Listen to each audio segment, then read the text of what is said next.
In the heart of Belle Époque Paris, the Grand Lyceum Opera House stood as a beacon of artistic grandeur, its gilded halls and velvet seats witnessing countless triumphs of music and drama. But on a frigid New Year's Eve, December 31st, 1912, as the world anticipated the dawn of a new year, the Lyceum became the stage for an impossible vanishing act. During a climactic scene of Verdi's Aida, amidst a planned, dramatic blackout, the entire 60-member Paris Opera Chorus simply vanished from the stage. When the lights returned, the stage was utterly empty, leaving behind only discarded sheet music, a chilling silence, and a bewildered audience. What force spirited away 60 voices and bodies from a heavily guarded stage in front of thousands of witnesses? And did they fall victim to a grand, tragic illusion, or something far more inexplicable? The Paris Opera Chorus was renowned, their voices a celebrated fixture of the Lyceum's famed productions. On that fateful night, they were performing the grandest opera in their repertoire, Aida, a spectacle of ancient Egypt, with an elaborate set design and intricate stage movements. The New Year's Eve performance was a sold-out affair, attended by Parisian society's elite, eagerly anticipating the night's culminating grandeur. You might imagine the electricity in the air, the collective hush of the audience as the opera reached its dramatic crescendo. The scene called for a powerful choral ensemble, followed by a total stage blackout, designed to facilitate a rapid, unseen set change. The 60 members of the chorus, in their full Egyptian regalia, were positioned across the wide stage, their voices swelling in a magnificent harmony. At precisely 11:47 p.m., as the final notes of the choral section faded, the gaslights dimmed, plunging the stage into absolute darkness. The audience leaned forward, anticipating the next tableau. The blackout was brief, lasting no more than 15 seconds. When the stage lights flared back to life, the elaborate set was indeed transformed, but the chorus was gone. The initial reaction was confusion, a collective murmur rippling through the audience. Was this part of the act? A new, daring piece of stagecraft? But the orchestra faltered.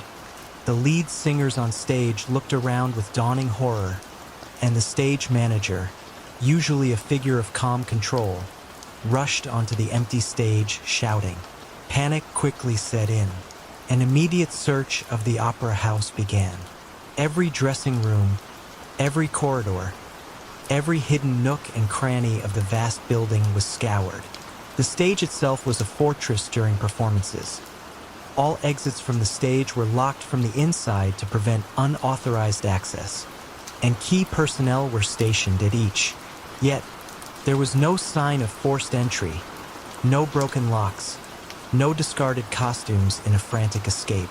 The chorus members' personal belongings remained untouched in their dressing rooms. It was as if they had simply dematerialized mid-song. The police investigation, led by a baffled Inspector Duval, found no logical explanation. The sheer number of missing individuals, 60 people, made a conventional kidnapping or mass murder scenario almost impossible, especially without a sound, a struggle, or any physical trace. No one in the audience reported seeing anything unusual during the blackout. No fleeting shadows, no whispers, no sounds of movement. Several theories emerged from the bewildered city. One suggested a mass illusion, perhaps orchestrated by a rival theater or a particularly vengeful magician. But the idea of 60 professional performers collaborating on such a suicidal stunt, or being unknowingly subjected to it, was absurd.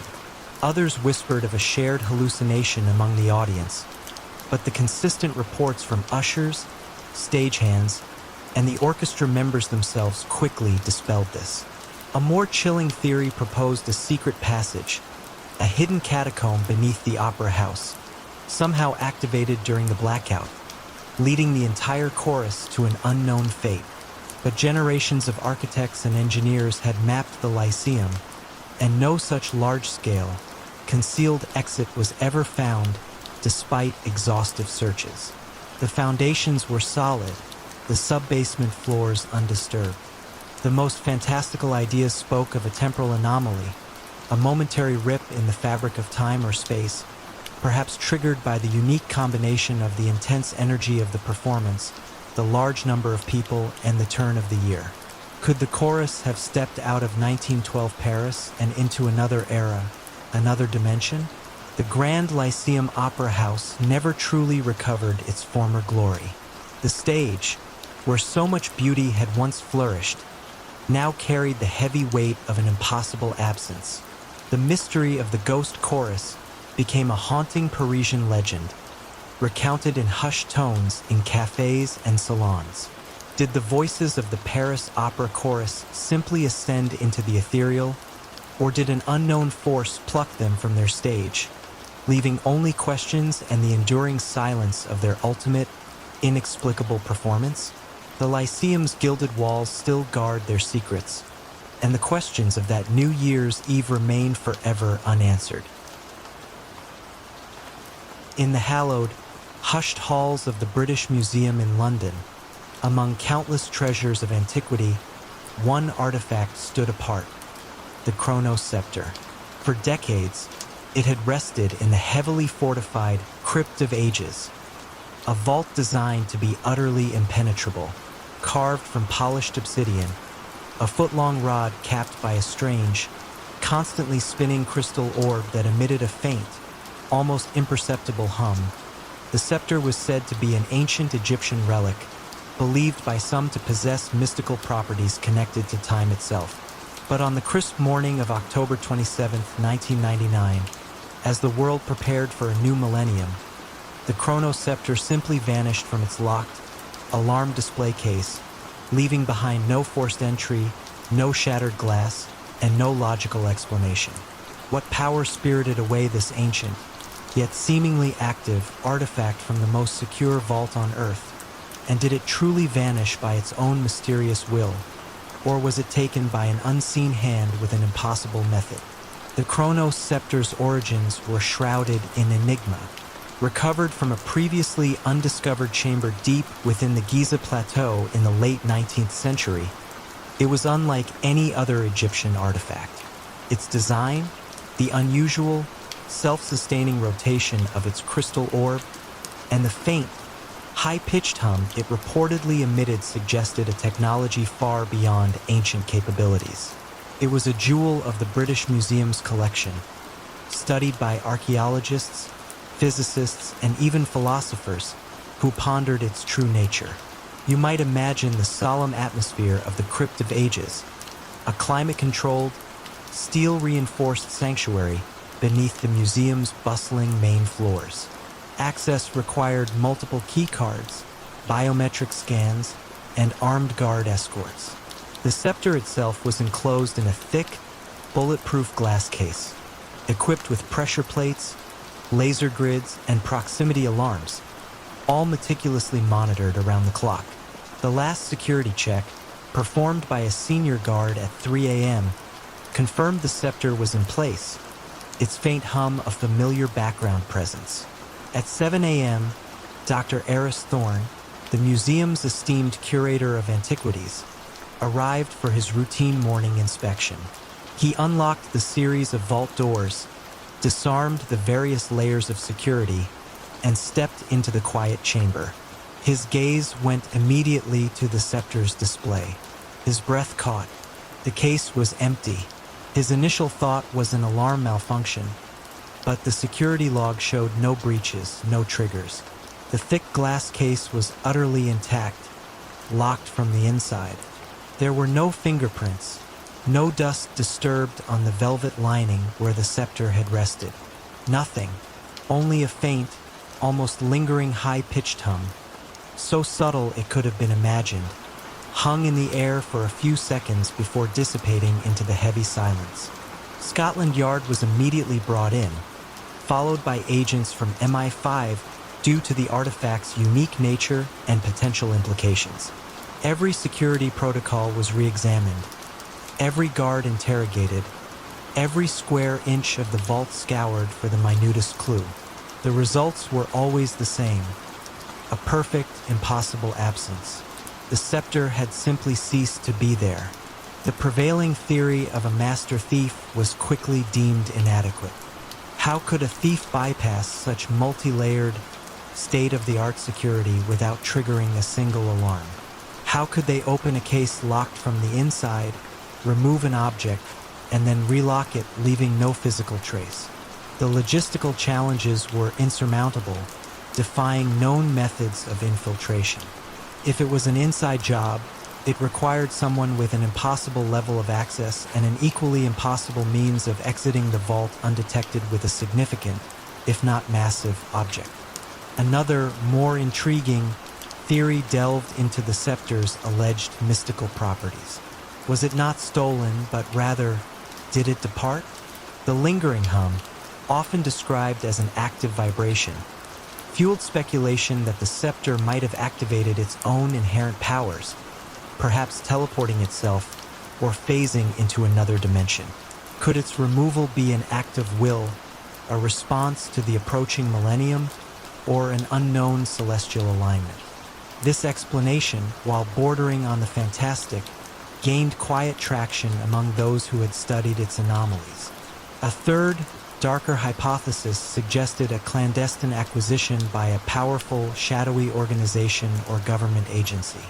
Perhaps the scepter's true capabilities were discovered to be far greater than publicly known, prompting a secret retrieval operation executed with such advanced, unheard-of technology that it left no trace. But why stage such a perplexing vanishing rather than a more conventional, albeit discreet, removal? And why wait decades to take it?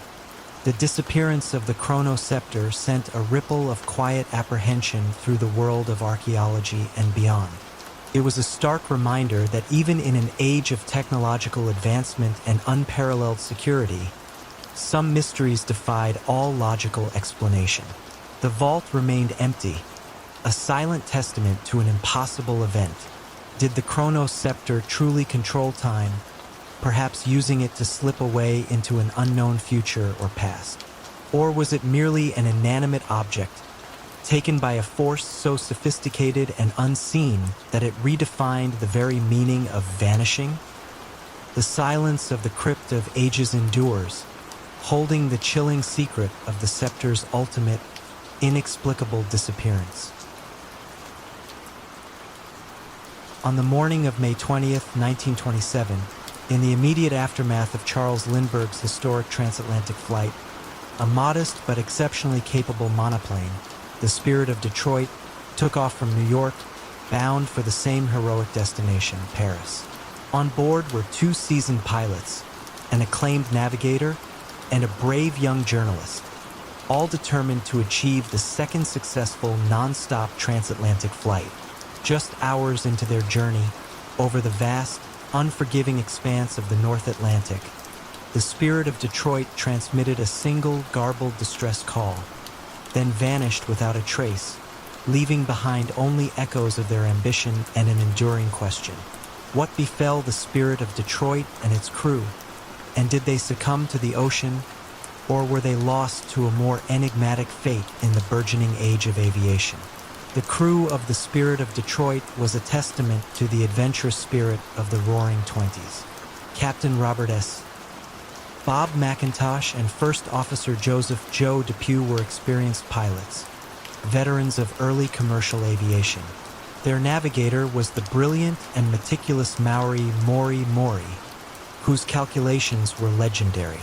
Rounding out the crew was the ambitious young journalist, William S. Bill McCracken, son of the then Assistant Secretary of Commerce for Aeronautics, who was on board to document their historic attempt. Their plane, a modified Stinson Detroiter, was custom-built for the journey, boasting extended fuel tanks and a powerful engine. You might imagine the excitement that filled Curtis Field, Long Island, that morning. Less than 24 hours after Lindbergh's triumphant landing, the Spirit of Detroit aimed to prove that his feat was not a fluke, but the dawn of a new era. Crowds cheered as the heavy aircraft lumbered down the runway, eventually lifting off with a roar, heading east into the uncertain skies. Their flight plan was straightforward: follow the Great Circle route across the Atlantic, navigating by celestial observation and radio bearings. For the first few hours, all seemed well. They maintained intermittent radio contact, reporting favorable conditions. Their last clear transmission placed them somewhere off the coast of Nova Scotia. Then came the static-laced, fragmented message.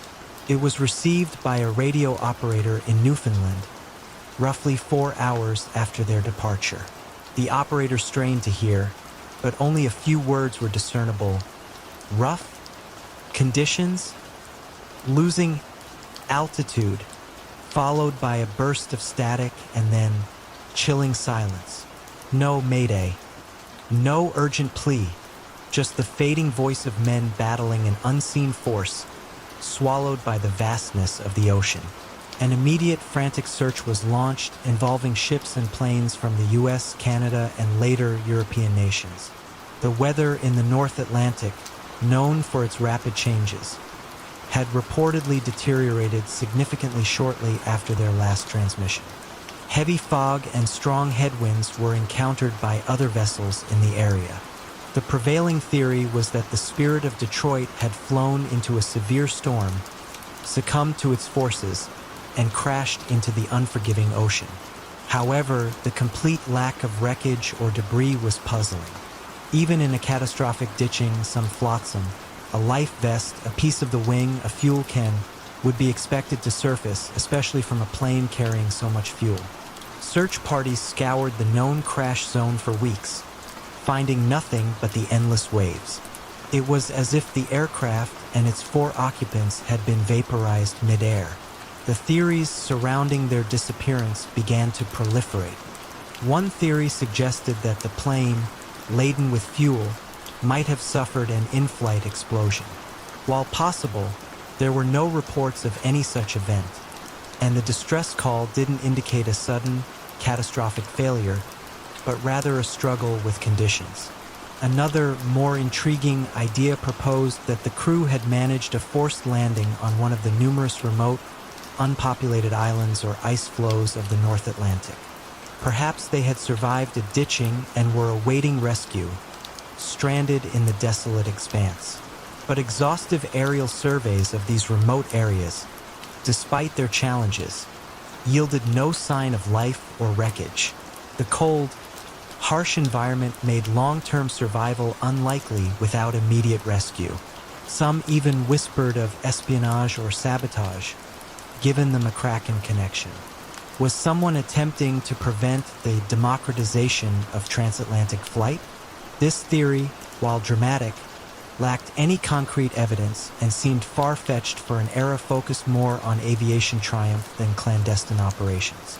The simpler, more brutal truth of the ocean seemed more plausible.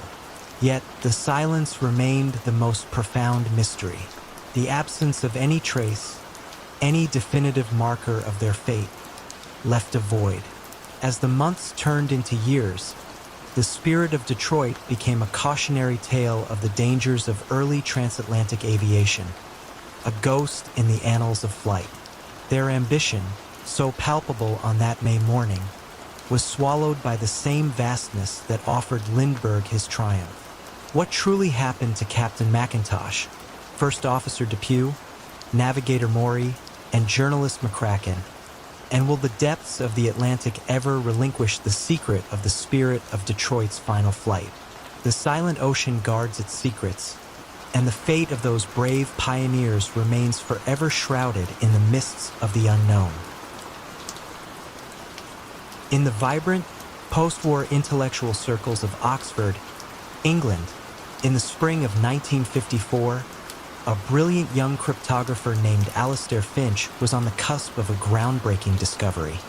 He'd been working in utter secrecy, poring over what he cryptically referred to as the Nightingale Song, a complex series of intercepted radio transmissions believed to be from a highly sophisticated unknown network. Then, without a whisper or a trace, Finch simply disappeared from his cluttered university office, leaving behind an open, coded message on his blackboard that, when deciphered, Read only, "The Silk Road ends at dawn." What was the Nightingale's song? What hidden truth did Finch uncover? And what did his final, cryptic message mean before he vanished into the shadows of the Cold War? Alistair Finch was a prodigy, recruited directly out of Cambridge during the war to work on top-secret code-breaking projects. His mind, described as a finely tuned instrument, saw patterns where others saw chaos. After the war, he was granted a quiet academic post at Oxford, a perfect cover for his continued, highly sensitive work. He was known for his eccentricities, his habit of working through the night, fueled by strong tea and classical music, and his insistence on absolute solitude when deep in thought. His colleagues, though few, noted his increasing intensity in the months leading up to his disappearance. Professor Eleanor Vance, a fellow mathematician and one of the few he trusted, recalled Finch's excited whispers about a new kind of encryption, one that seemed to defy all known methods. "It's not about the code itself, Eleanor," he'd confided. "It's about the patterns behind the code, the music of it." He believed he was listening to the secret communications of a powerful, perhaps even global intelligence network, unlike any yet discovered. He called it the Nightingale's Song because of its haunting, repetitive, yet subtly changing nature, like a complex avian melody. On April 17, 1954, Finch failed to appear for a scheduled lecture. This was highly uncharacteristic. His office door, usually locked, was ajar. A wave of unease swept through the department. Upon entering, university security found the room exactly as Finch had left it, save for one crucial detail. Finch himself was gone. His worn leather briefcase, always at his side, was also missing.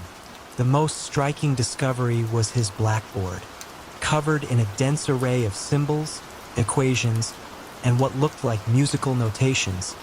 It held a single, prominently circled message in the center. It was a Caesar cipher, shifted by a precise number of places. Professor Vance, her hands trembling, quickly deciphered it. The words revealed were stark. "The Silk Road ends at dawn." The Silk Road. The name immediately conjured images of ancient trade routes, clandestine journeys, and hidden networks. But in the context of Cold War espionage, it pointed to something far more sinister. Was it a literal route, a metaphor for a clandestine operation, or a reference to a specific organization? The ends at dawn part suggested a deadline, a culmination, or perhaps a warning. The police investigation, quickly sidelined by MI5, yielded little. There were no signs of forced entry, no struggle. It was as if Finch had simply walked out, perhaps in the dead of night, to meet an appointment from which he never returned. His small apartment was likewise undisturbed. His personal effects, his meager savings, everything was untouched. Only his work, the Nightingale Song data, and the briefcase was gone. MI5 launched a discreet but exhaustive search. They interviewed everyone Finch had known, delving into his past, his habits, his associates. They learned he had been increasingly paranoid in the weeks leading up to his disappearance, frequently checking over his shoulder, making odd, untraceable phone calls from public booths, and claiming he was being watched. He'd even hinted to Vance that he believed the Nightingale wasn't just a foreign power, but perhaps an unknown, highly influential, and deeply embedded organization operating within multiple nations, perhaps even within their own. One theory considered was that Finch, having stumbled upon something too dangerous, had been disappeared by the very network he was trying to expose. The clean sweep of his office, the absence of any struggle, supported the idea of a highly professional operation. The Silk Road ends at dawn could have been a message left for him, a final, chilling directive before his removal. Another possibility was that Finch had completed his work, deciphered the Nightingale Song, and used the Silk Road as a prearranged escape route, perhaps defecting to another side or going into hiding to protect himself and his information. But if so, why leave such an obscure, almost taunting message? And why vanish so abruptly without informing anyone, especially Professor Vance, whom he trusted? For years, British intelligence pursued the phantom of the Silk Road, trying to understand if it was a real organization or a product of Finch's increasingly strained mind. They intercepted more radio transmissions, searching for echoes of the Nightingale's song, but found nothing that matched Finch's intricate descriptions. The world moved on, but the question of Alastair Finch remained. Did he truly uncover a secret so profound that it led to his silent vanishing? Or did his genius lead him down a path from which there was no return? A path into the very silence he had sought to break. The Silk Road remains untraveled, its dawn forever shrouded in the mists of Cold War espionage. In the late 1960s, a chilling shadow fell over Northern California.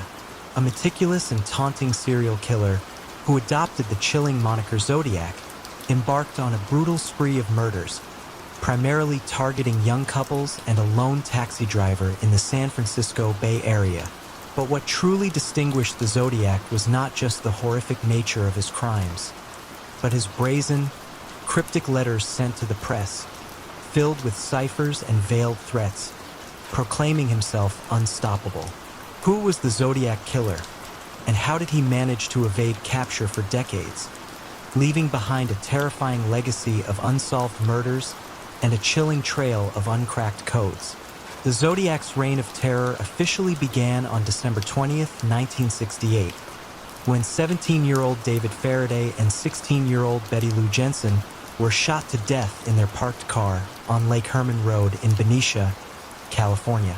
This was followed by another attack on July 4th, 1969, when Darlene Ferrin, 22, was shot and killed, and her companion, Michael Mageau, 19, was seriously wounded near the Blue Rock Springs golf course in Vallejo. Mageau survived to give a description of the assailant, but it offered few concrete leads. The case exploded into public consciousness with the killer's audacious communications. Starting in August 1969, the Zodiac began sending letters to local newspapers, the Vallejo Times-Herald, the San Francisco Chronicle, and the San Francisco Examiner. These letters were filled with details of the murders, challenging the police and media to figure them out. Most famously, he included ciphers, stating that once decoded, they would reveal his identity. The first cipher, a 408-symbol message, was quickly cracked by a high school teacher and his wife, revealing a rambling, philosophical statement about collecting slaves for the afterlife, but no name. The Zodiac continued his pattern of attacks and taunting letters. On September 27, 1969, he attacked two college students, Brian Hartnell and Cecilia Shepard, at Lake Berryessa. He wore a bizarre hooded costume with a white cross circle symbol on it, tied them up, and stabbed them repeatedly. Shepard died from her wounds. Hartnell survived. Just 2 weeks later, on October 11, 1969, he shot and killed taxi driver Paul Stein in San Francisco's Presidio Heights neighborhood, even taking a piece of Stein's blood-soaked shirt as a trophy. This murder was witnessed by 3 teenagers, who initially reported seeing a white male, but a police dispatch error allowed the killer to escape. The letters and ciphers continued sporadically for years, becoming more cryptic and less frequent. The killer claimed many more victims than police could ever confirm, often using the cross-circle symbol and signing off as Zodiac. He mocked the police, gloated about his killings, and threatened to attack a school bus, adding to the pervasive fear gripping the region.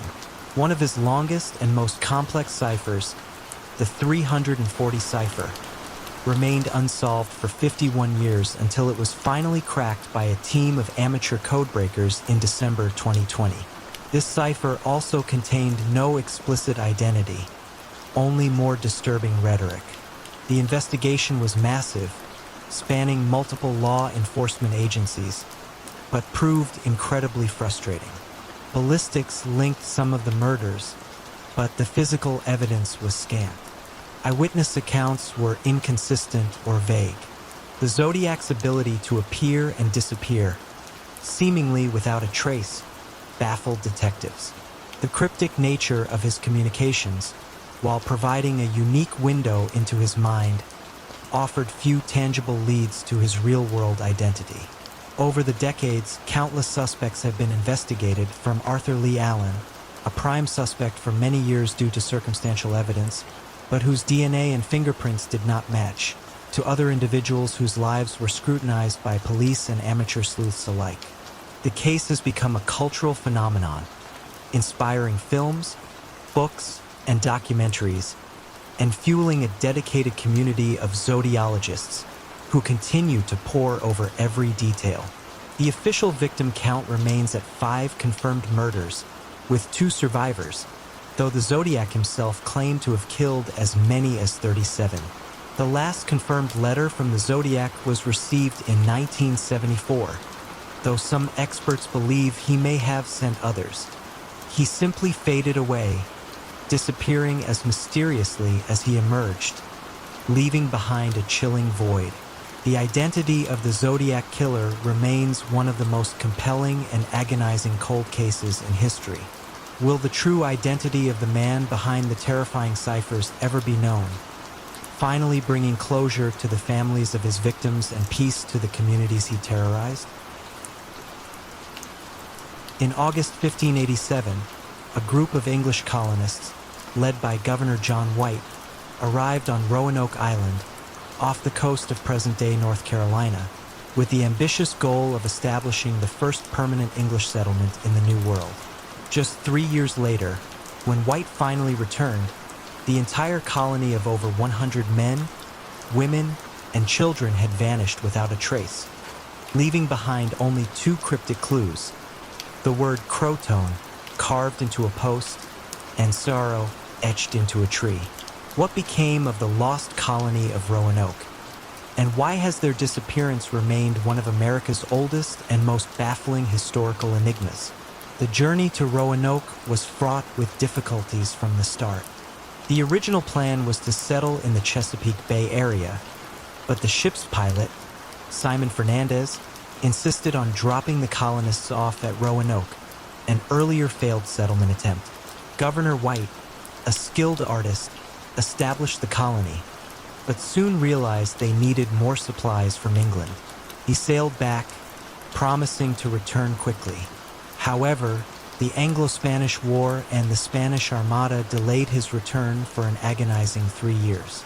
When White finally managed to assemble a new relief expedition and returned to Roanoke in August 1590, he found the settlement eerily silent. The fortifications were still standing, but the houses had been dismantled, suggesting an organized, rather than rushed, departure. There were no signs of a struggle, no bodies, and no evidence of a massacre. The only clues to the colonists' fate were the 2 carvings. On a gatepost leading into the fort, the word Croton was clearly carved, without a cross above it, which White had instructed them to carve if they were forced to leave due to distress or danger. On a nearby tree, the partial inscription Ciaro was found. White immediately interpreted Croton as a sign that the colonists had moved to Croton Island, now Hatteras Island, home to a friendly Native American tribe. He had explicitly discussed this possibility with the colonists before he left, as a prearranged destination if they needed to relocate. However, a sudden, violent storm prevented White from sailing to Croton Island to investigate further. His ships were nearly lost, and the crew, fearing for their lives, refused to continue the search. White was forced to return to England, leaving the fate of his family, including his daughter Eleanor Dare and his granddaughter Virginia Dare, the first English child born in the Americas, forever unknown. The primary theory, based on White's interpretation, is that the colonists assimilated with the Croton people. Historical records and archaeological findings provide some tantalizing though inconclusive support for this. Reports from later English expeditions, though often second or third-hand, suggested that some European-descended individuals, speaking English and practicing Christianity, were found living among Native American tribes in the region, particularly the Lumbee, who claimed descent from the lost colonists. Archaeological digs on Hatteras Island have uncovered 16th century English artifacts and native artifacts mixed together, suggesting some form of interaction or cohabitation. However, definitive proof of the specific Roanoke colonists' presence has never been found. Other theories abound, often much darker. One suggests that the colonists were massacred by hostile Native American tribes. While some tribes in the area were indeed hostile to Europeans, there was no evidence of a violent struggle at the Roanoke site, and the Croton carving suggested a planned relocation, not a sudden attack. Another theory proposes that they attempted to sail back to England on their own but were lost at sea. This is highly unlikely given their limited seafaring resources and lack of experienced navigators. Disease and starvation are also possibilities, but again, the orderly dismantling of the fort and the lack of human remains contradict a slow, agonizing demise. A more recent hypothesis, informed by dendrochronology, tree-ring dating, suggests that the colonists may have faced a severe drought in the years after White's departure, forcing them to seek more fertile lands or assistance from Native American groups. This could explain a planned relocation. Despite centuries of research, archaeological excavations, and historical analysis, the exact fate of the lost colony remains shrouded in mystery. The Croton clue, while seemingly helpful, provides no definitive answer about why they moved or what ultimately happened to them. Did they thrive and intermarry, their descendants blending into Native American communities? Or did they face a more tragic, unrecorded end, perhaps perishing from disease, conflict, or the harsh realities of a new world? The silent, deserted fort on Roanoke Island continues to whisper its secrets, inviting endless speculation about the forgotten lives of those hopeful settlers who vanished into the North American wilderness, leaving behind only a few carved letters and an enduring historical riddle. On a frigid morning in February 1944, a group of 4 young boys poaching timber in Hagley Wood, part of the sprawling Hagley estate in Worcestershire, England, stumbled upon a macabre discovery. Peering into the hollow trunk of a large wych elm tree, they found a human skull. What began as a local curiosity quickly escalated into a chilling mystery that has baffled investigators and historians for 8 decades.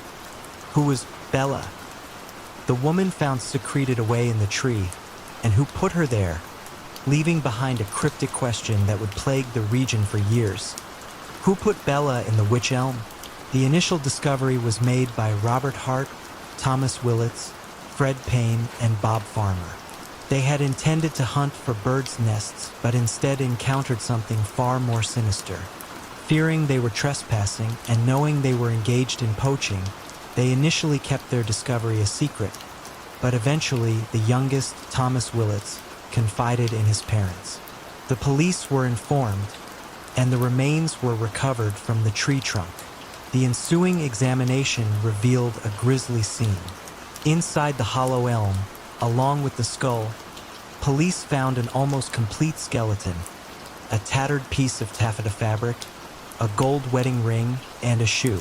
The remains were those of a woman, estimated to be about 35 years old, and she had likely been dead for at least 18 months, possibly longer, placing her time of death around late 1942 or early 1943. Forensic analysis by Professor James Webster determined that she had a distinctive dental pattern and that a piece of taffeta found with her was shoved deep into her mouth, suggesting she had suffocated. The contorted position of the skeleton indicated she had been forced into the tree while still warm, perhaps shortly after death, before rigor mortis set in. The tree's hollow provided a natural, if macabre, coffin, seemingly chosen by the killer to conceal the body. The investigation launched immediately, but wartime conditions made it incredibly difficult. Communication was limited, and resources were stretched thin. Police struggled to identify the woman. They checked missing persons reports across the country, but no one matched her description.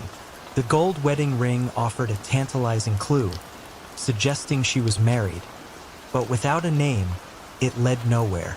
The sheer oddity of finding a body in a tree trunk, deep in a secluded wood, puzzled investigators. Was it a ritualistic killing? A desperate act to hide a crime? The case took on an even more bizarre and unsettling dimension in the spring of 1944. Graffiti began appearing in various locations around Worcestershire, scrawled in chalk or paint on walls, gates, and monuments. The first, and most famous, appeared on the Wychbury Obelisk, a local landmark. Who put Luella in the WAL?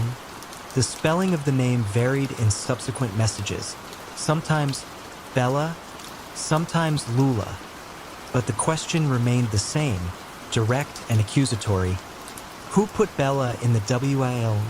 These anonymous messages suggested that someone knew the victim's identity and perhaps the killer's, but chose to communicate in this cryptic, public manner, adding a chilling layer of performance to the unsolved murder. The appearance of the graffiti fueled public speculation and generated numerous theories. Was it a local person, perhaps with a guilty conscience, or someone trying to taunt the police? Was it the killer themselves playing a sinister game, or was it someone who knew a secret about the victim and her demise? The messages were a psychological weapon, keeping the mystery alive and ensuring it remained at the forefront of local consciousness.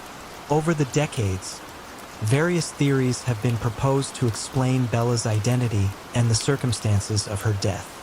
One popular theory, which emerged years later, linked the case to wartime espionage.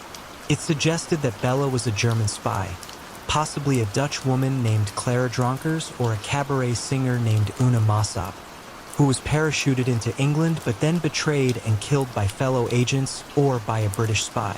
This theory gained traction due to Britain's Secret Intelligence Service, SIS, having a training facility nearby during the war. Some even claimed that her killer was a member of a spy ring, and the Wych Elm was a designated drop-off point, a rendezvous gone terribly wrong. However, concrete evidence to support this fascinating, yet speculative narrative has always been elusive. Another theory involved black magic or occult rituals, given the unusual manner of the body's concealment. The location, deep in an ancient wood, also lent itself to such interpretations, though again, no direct evidence was ever found to support this. The most straightforward explanation, a mundane murder whose circumstances were made unique by the killer's bizarre choice of hiding place, has never fully satisfied the public, given the enduring power of the anonymous graffiti. Even with the advancements in forensic science, Bella remains unidentified, and her killer remains unknown. The mystery of the woman in the Wych Elm and the haunting question scrawled across the English countryside continues to echo through time, a testament to a dark secret buried deep within the heart of an ancient tree, leaving us to wonder who she truly was and what terrible truth her silent presence in the wood might still conceal. On October 25, 1980, the body of an unidentified woman was discovered in the trunk of a car abandoned in an orchard in Freetown, Massachusetts. What made this discovery particularly chilling was not just the brutal nature of her death. She had been strangled and bludgeoned, but the peculiar and meticulous way her hands had been removed. She became known as Lady of the Dunes, a haunting moniker that evokes the sandy expanse where her remains were later found, a mystery that has baffled investigators for over 4 decades. Who was she? Why were her hands so deliberately removed? And what was the true story behind her lonely death? Initially, the car, a 1969 Ford Fairlane, was found abandoned in a secluded orchard in Freetown, Massachusetts. Police quickly confirmed it was stolen, The smell emanating from the trunk led to the gruesome discovery of a woman's body. However, before a comprehensive forensic examination could be conducted, a severe storm hit the area, washing away much of the initial evidence. More critically, the medical examiner's office, for reasons that remain unclear, decided to remove her hands, fearing they would complicate fingerprint analysis due to decomposition. This decision, made with the best intentions at the time, ironically obliterated the very means by which she might have been identified through fingerprints, adding a layer of tragic irony to her anonymity. The body was eventually buried, still unidentified, with little progress in the case. Then, in July 1982, nearly 2 years later, a skeletal hand was discovered by a young girl playing in the dunes of Provincetown, Massachusetts, nearly 100 miles away from where the body was found. This led to a re-examination of the initial discovery, and remarkably, a match was made. The hand belonged to the unidentified woman from Freetown. This new discovery, connecting the Freetown orchard to the vast, windswept dunes of Provincetown, completely reshaped the narrative and gave the victim her lasting, evocative name, the Lady of the Dunes. Her body, now in an advanced state of decomposition, was exhumed for further examination. Forensic anthropologists determined she was Caucasian, likely in her late 20s to early 40s, with a distinctive dental bridge and a single gold-crowned tooth. She had long reddish-brown hair, styled in 2 ponytails, and was wearing blue jeans, a short-sleeved plaid shirt, and a bandana. Underneath her head, a green and white striped beach towel was found. The cause of death was confirmed as blunt force trauma to the head and strangulation. The perplexing detail, however, remained the severed hands. Why were they removed? Was it to prevent identification via fingerprints, or was it a ritualistic act, a grotesque signature of the killer? The case gained national attention, featuring on America's Most Wanted multiple times. Investigators pursued various leads, trying to connect her to missing persons reports from across the country. The proximity to Provincetown, a popular tourist destination and a haven for the LGBTQ+ community, led to speculation that she might have been a transient or a runaway.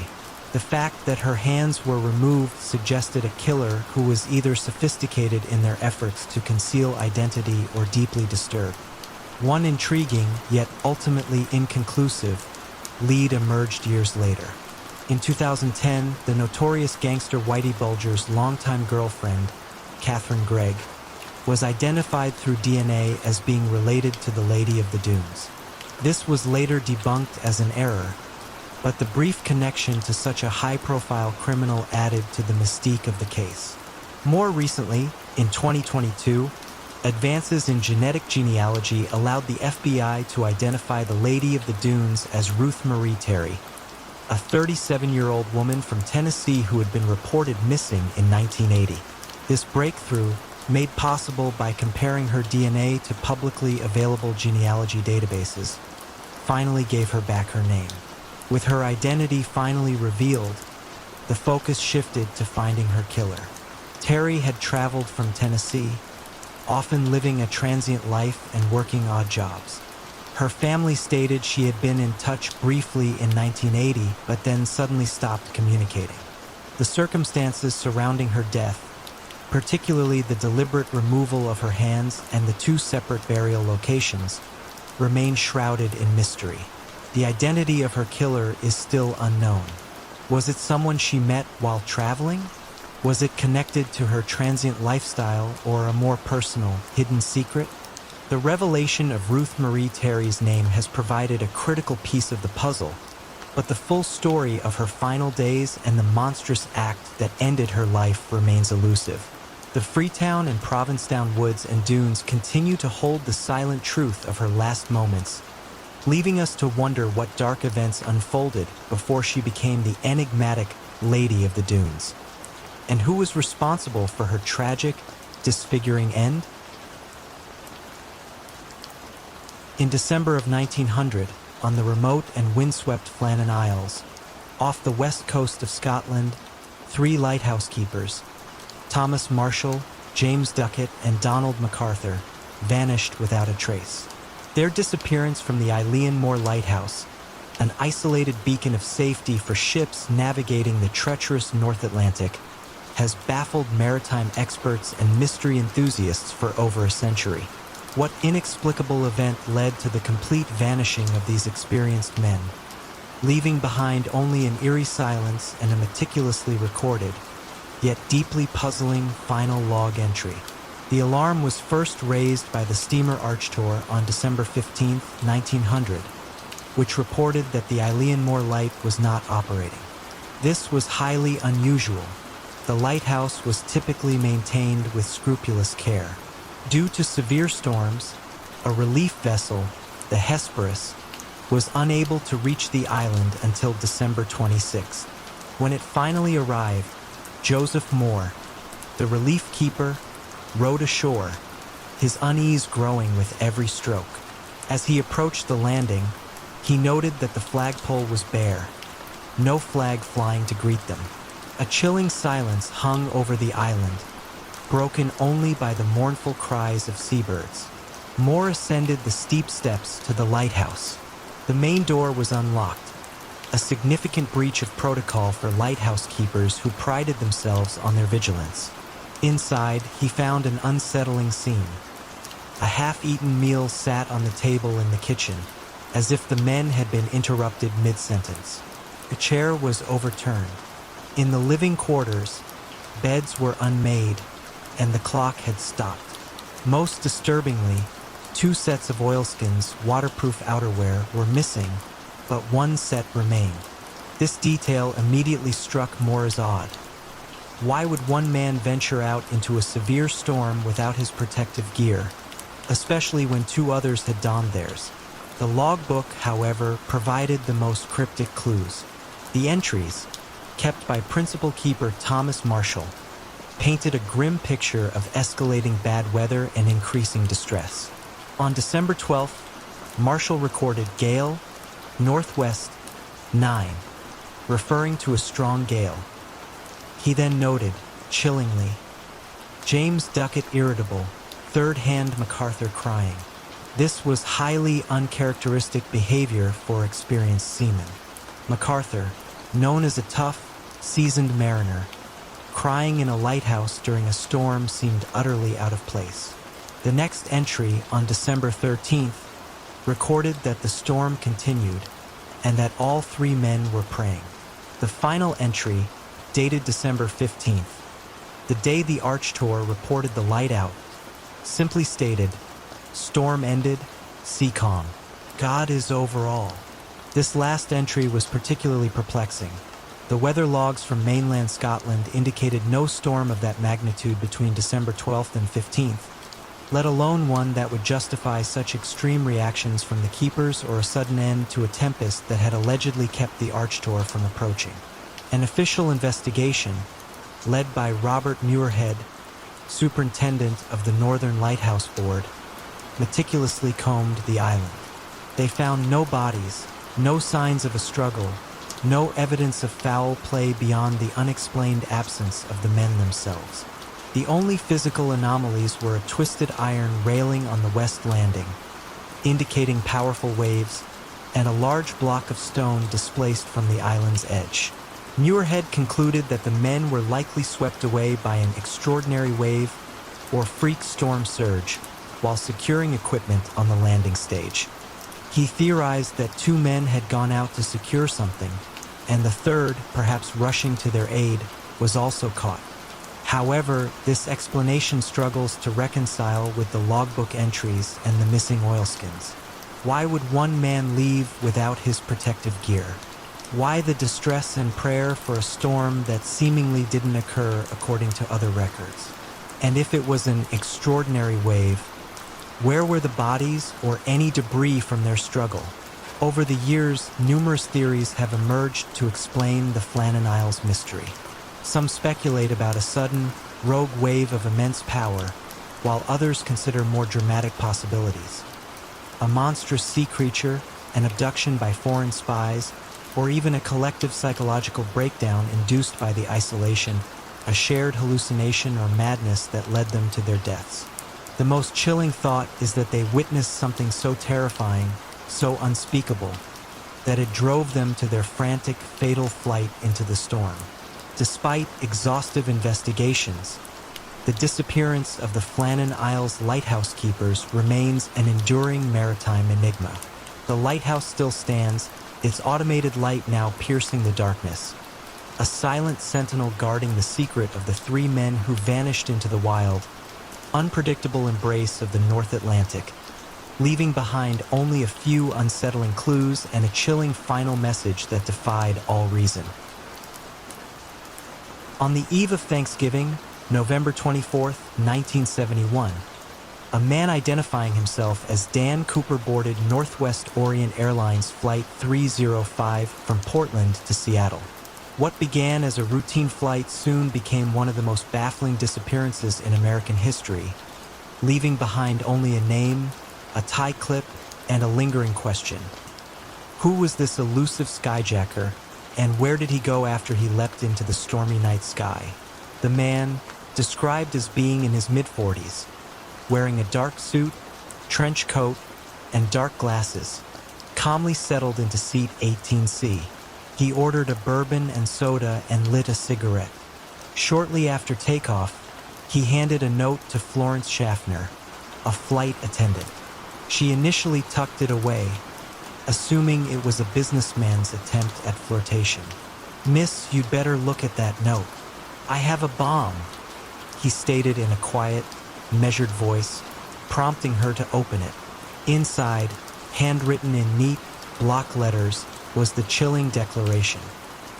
He possessed an explosive device and was prepared to use it.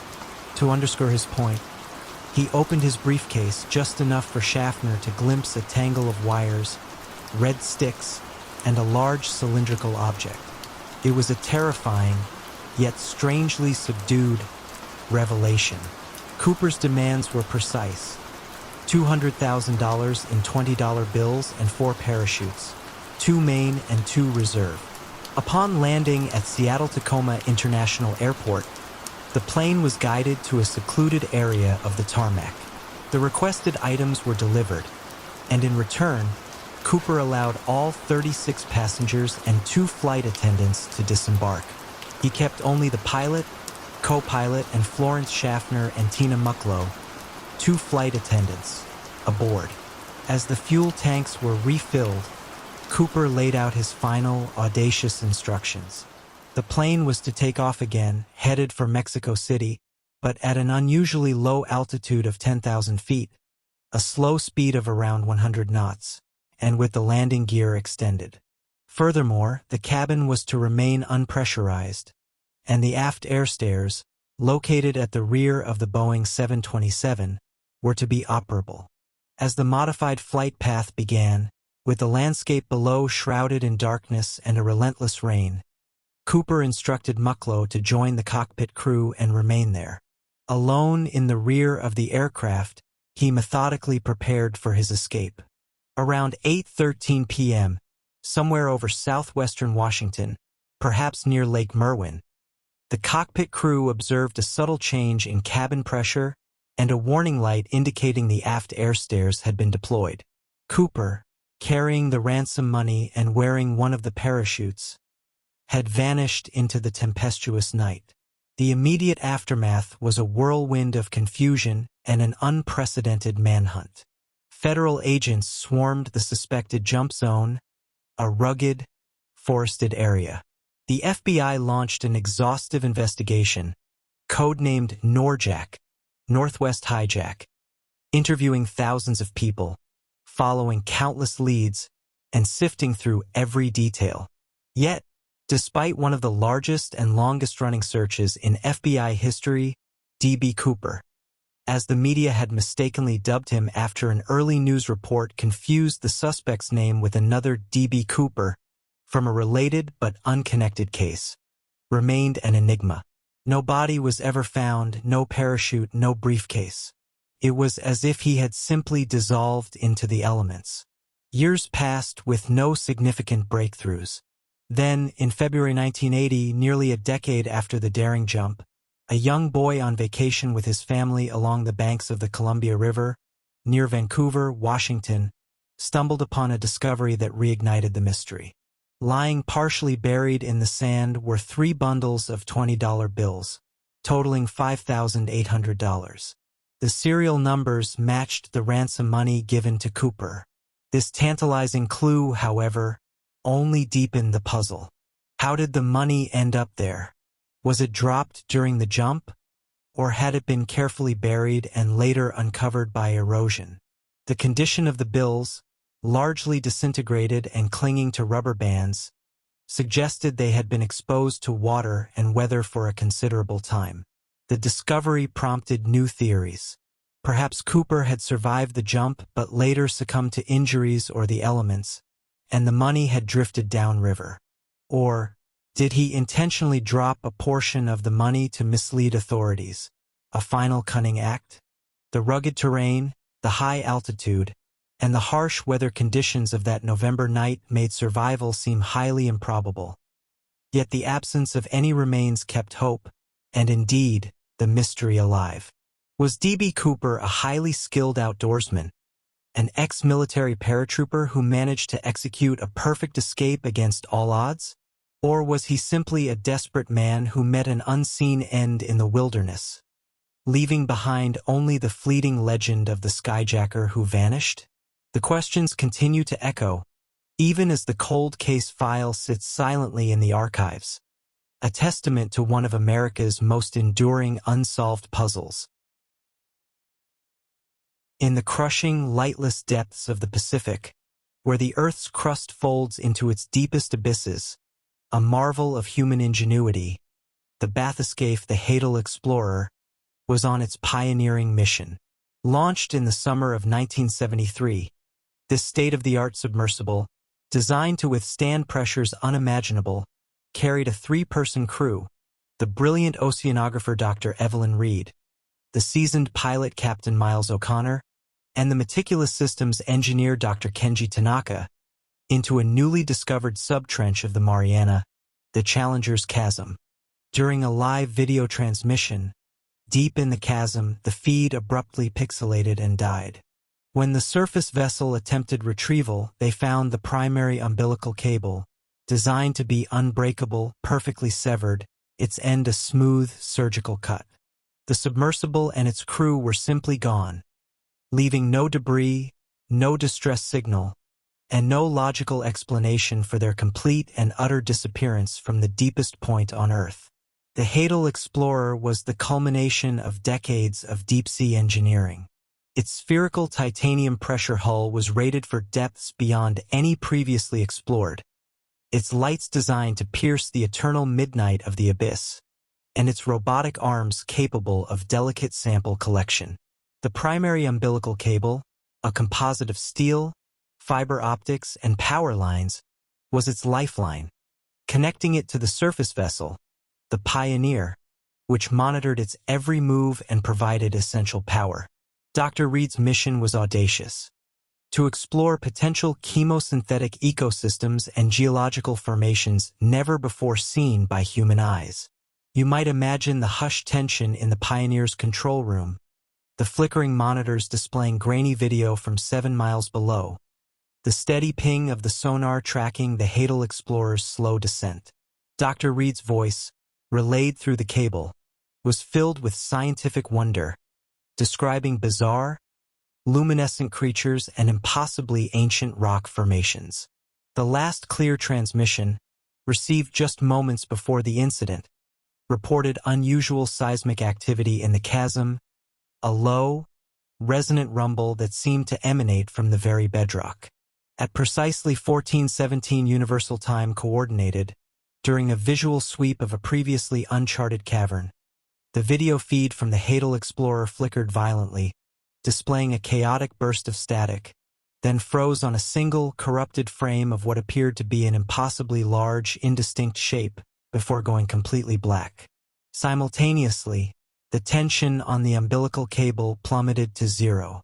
Chief Engineer David Miller, on the Pioneer immediately initiated emergency retrieval protocols. They began winching the cable, expecting to feel the immense weight of the Hadal Explorer as it was brought back to the surface. But the cable came up with an unnerving ease. When the end of the umbilical broke the surface, the crew stared in disbelief. It wasn't frayed or snapped by stress. It was cut with an impossible precision, a clean, smooth cross-section, as if by a laser or an impossibly sharp blade.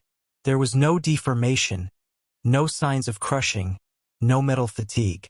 An immediate, extensive search operation was launched, involving naval vessels, sonar mapping, and experimental deep-sea drones. They swept every square mile of the Challenger's chasm, but the abyss yielded nothing. No wreckage, no telltale oil slick, no broken pieces of titanium, no debris of any kind. The vast, silent floor remained undisturbed. The emergency transponders on the Hadal Explorer, designed to activate on loss of power or hull breach, remained stubbornly silent. The lack of debris baffled oceanographers and naval investigators alike. A catastrophic implosion, given the immense pressure, would have shattered the submersible into countless fragments, easily detectable by sonar. A geological event, such as a sudden trench collapse, would have left massive evidence of seismic disturbance and displaced sediment. Several theories emerged, each falling short of fully explaining the impossible facts. One suggested a highly localized, immense geological event, perhaps a sudden, superheated hydrothermal vent erupting with enough force to cut the cable and vaporize the sub. But no such extreme venting was ever recorded, and the absence of any post-event thermal or chemical signatures in the water defied this. Another, more speculative idea involved a previously unknown colossal deep-sea creature. Could something immense and intelligent, with an incredibly sharp appendage, have approached the submersible, severed its lifeline, and then, inexplicably, swallowed it whole without leaving a single trace? The corrupted final video frame was haunting, yet too indistinct to offer any clarity. The most unsettling hypothesis, spoken only in hushed tones, ventured into the realm of the truly inexplicable.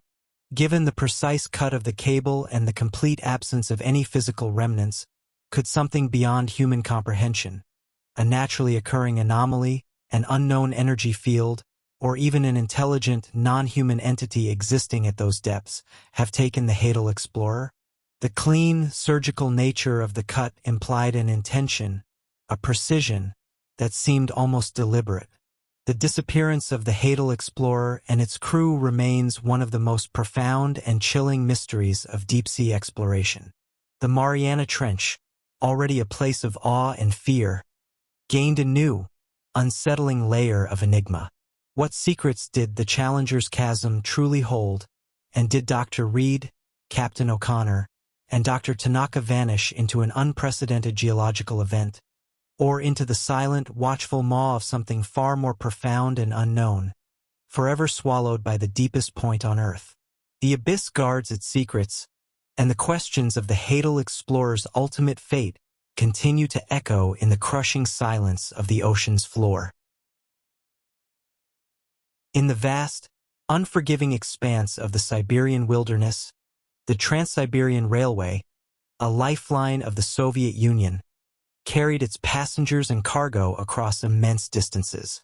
In the spring of 1928, a particular journey became etched in the annals of the unexplained when a single luxurious Pullman carriage, known as the Crimson Sleeper, vanished without a trace from a fully coupled train while passing through the desolate, mile-long Echo Pass tunnel. The train emerged from the tunnel intact, its coupling perfectly functional. Yet the entire carriage and its occupants were simply gone, leaving behind only an unsettling silence and an enduring enigma. What impossible force spirited away the Crimson Sleeper from the heart of a moving train, and did its prominent industrialist passenger and his entourage succumb to an unknown fate or an unprecedented act of subterfuge? The Crimson Sleeper was no ordinary carriage. A custom-built marvel of early Soviet luxury, it was typically reserved for high-ranking officials or wealthy foreign dignitaries. On this particular journey, it carried Nikolai Volkov, a powerful industrialist whose critical views on the nascent Soviet regime were well known, along with his personal secretary, his bodyguard, and a significant collection of sensitive documents. The train, aptly named the Imperial Express by those who remembered its pre-revolution splendor, was an emblem of Soviet ambition, traversing some of the most remote and challenging terrain on Earth. You might imagine the monotonous rhythm of the train wheels on the tracks, the hiss of steam, and the deep rumble as the Imperial Express entered the Echo Pass tunnel at precisely 2:17 a.m. Engineer Dmitry Volkov, no relation to Nikolai, focused on the dark maw ahead, felt a slight, uncharacteristic jolt, but dismissed it as a minor track imperfection or a shift in the load.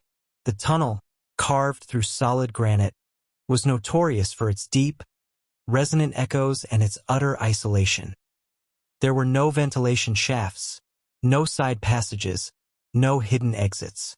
When the train emerged into the crisp Siberian dawn 6 minutes later, at 2:23 a.m., the conductor, Fyodor Rostov, began his routine pre-dawn check of the carriages. His breath hitched. Where the Crimson Sleeper should have been, there was only empty track. The coupling mechanism on the carriage directly ahead was perfectly intact, ready to receive another car, but the luxurious Pullman was simply gone. It was as if it had been cleanly severed from the train, leaving no frayed edges, no broken parts, no sign of a struggle or malfunction. An immediate, frantic halt was called.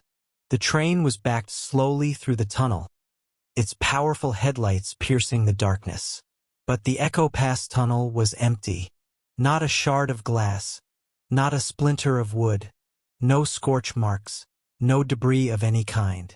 The tunnel walls remained smooth, unbroken.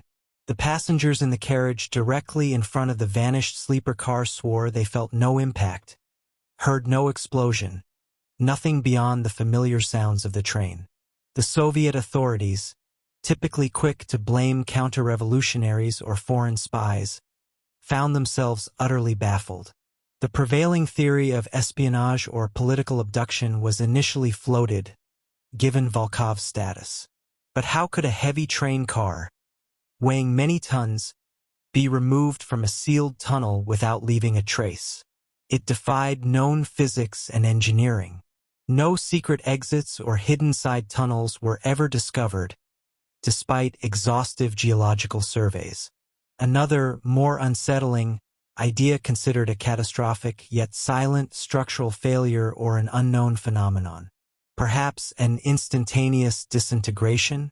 But such an event would surely leave behind a massive amount of debris, vaporized or otherwise. The complete and utter absence of any physical evidence ruled out any conventional accident. Whispers began to circulate among the railway workers, tales of a dimensional rift, a momentary tear in the fabric of reality, a localized anomaly within the Echo Pass itself. The tunnel's reputation for strange acoustics lent itself to such supernatural folklore. Could the very space-time continuum have momentarily warped, swallowing the carriage into another dimension? Such a notion, though fantastical, seemed almost as plausible as any other in the face of the impossible facts. The Soviet government, embarrassed and bewildered, quickly clamped down on any information regarding the incident. It was officially declared a tragic railway accident, with no further details ever released. The mystery of the Crimson Sleeper became a hushed legend among railway workers, a chilling tale recounted only in whispers in remote depots and dimly lit bars. The Echo Pass tunnel acquired a sinister reputation, a place where time and space seemed to bend, a silent tomb for a vanished carriage. What truly became of Nikolai Volkov, his entourage, and their luxurious carriage, swallowed by the silent rock of the Echo Pass? Was it a feat of unimaginable engineering, A deliberate removal beyond human comprehension? Or did the very fabric of reality momentarily unravel in the heart of Siberia? The tracks still run through the tunnel, but the questions linger, echoing in the emptiness where a train car once was, a perpetual enigma in the vast, cold silence of the Siberian night. On a sweltering July evening in 1966, in the small, tightly knit community of Texarkana, Texas, a young couple parked their car at a secluded lover's lane on the outskirts of town.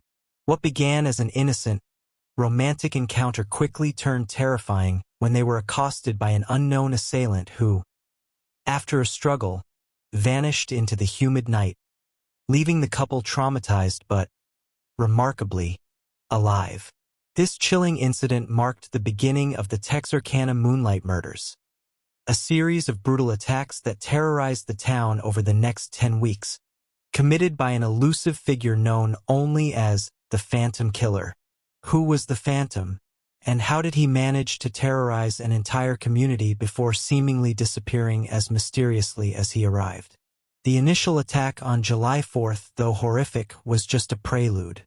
The victims, 19-year-old Jimmy Hollis and 18-year-old Mary Larry, managed to escape with injuries after being beaten and sexually assaulted. Their description of the assailant was vague, a man wearing a hood or mask. The local police, unaccustomed to such brutal violence, struggled to find leads. You might imagine the ripple of unease that spread through Texarkana. The town, split by the Texas-Arkansas state line, was a place where everyone knew everyone, and violent crime was rare. People began to lock their doors, a habit previously considered unnecessary. Then, on March 24, 1946, my apologies, the initial date provided in the prompt was 1966, but the actual historical events occurred in 1946. Two more young people, Richard Griffin and Polly and Moore, were found dead in a parked car, shot execution style. This time, there was no escape. The terror escalated. The attacks continued with a horrifying regularity, always targeting couples in secluded, rural spots, usually late at night. On April 13th, Betty Jo Booker and Paul Martin were found dead, again shot. The killer seemed to appear and disappear like a wraith, leaving no witnesses and baffling investigators. The press quickly dubbed him the Phantom Killer due to his elusive nature. The town descended into a state of panic. Curfews were imposed. Parents kept their children indoors. The once bustling lovers' lanes became deserted. Law enforcement, overwhelmed, called in the Texas Rangers and even the FBI. Teams of investigators scoured the crime scenes, looking for clues, but the Phantom left little behind. He seemed to know the terrain, blending seamlessly into the darkness and escaping the dragnet.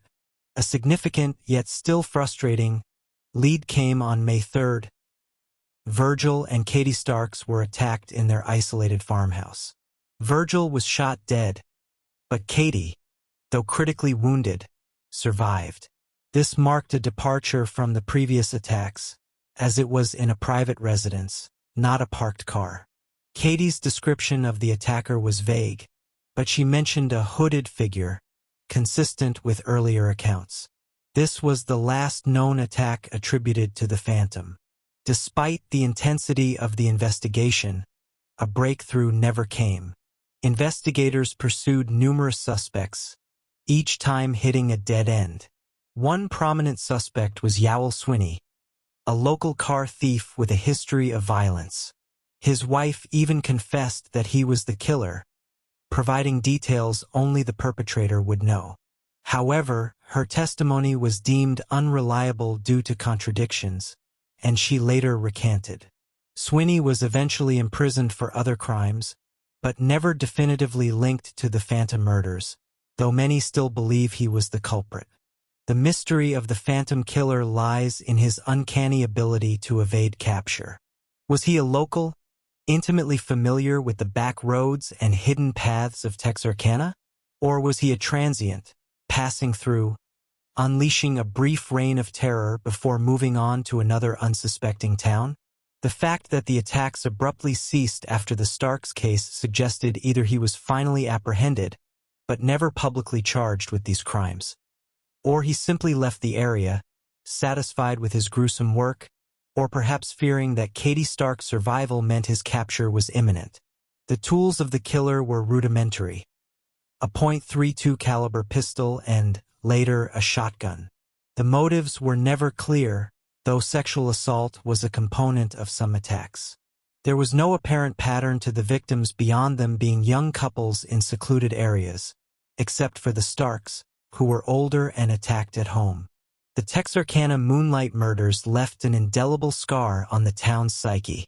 The fear lingered for years, a palpable presence in the twilight hours. The case remains officially unsolved, a cold case that continues to haunt the annals of true crime. The identity of the Phantom Killer, the methods he used to disappear so completely after each strike, and his ultimate fate are still unknown.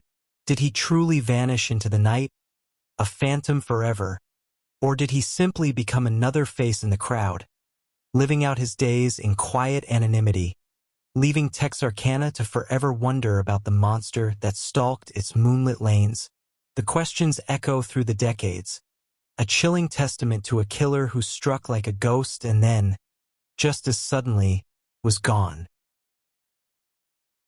In the grim, fog-shrouded streets of Whitechapel, East London, during the autumn of 1888, an unspeakable terror gripped Victorian society. A serial killer, later dubbed Jack the Ripper, embarked on a brutal and unprecedented spree of murders, primarily targeting impoverished female prostitutes. His victims were not only killed but brutally mutilated, their bodies left in plain sight, mocking the authorities. But what truly sets Jack the Ripper apart is not just the savagery of his crimes, but his brazen taunts to the press and police, proclaiming himself unstoppable. Who was this elusive monster, and how did he manage to disappear into the labyrinthine alleys of London, leaving behind a chilling legacy of unsolved murder and a name synonymous with enduring evil? The horror began on August 31st, 1888, with the discovery of Mary Ann Nichols, her throat slit and abdomen horribly mutilated. Just over a week later, on September 8th, Annie Chapman was found with similar, even more grotesque injuries.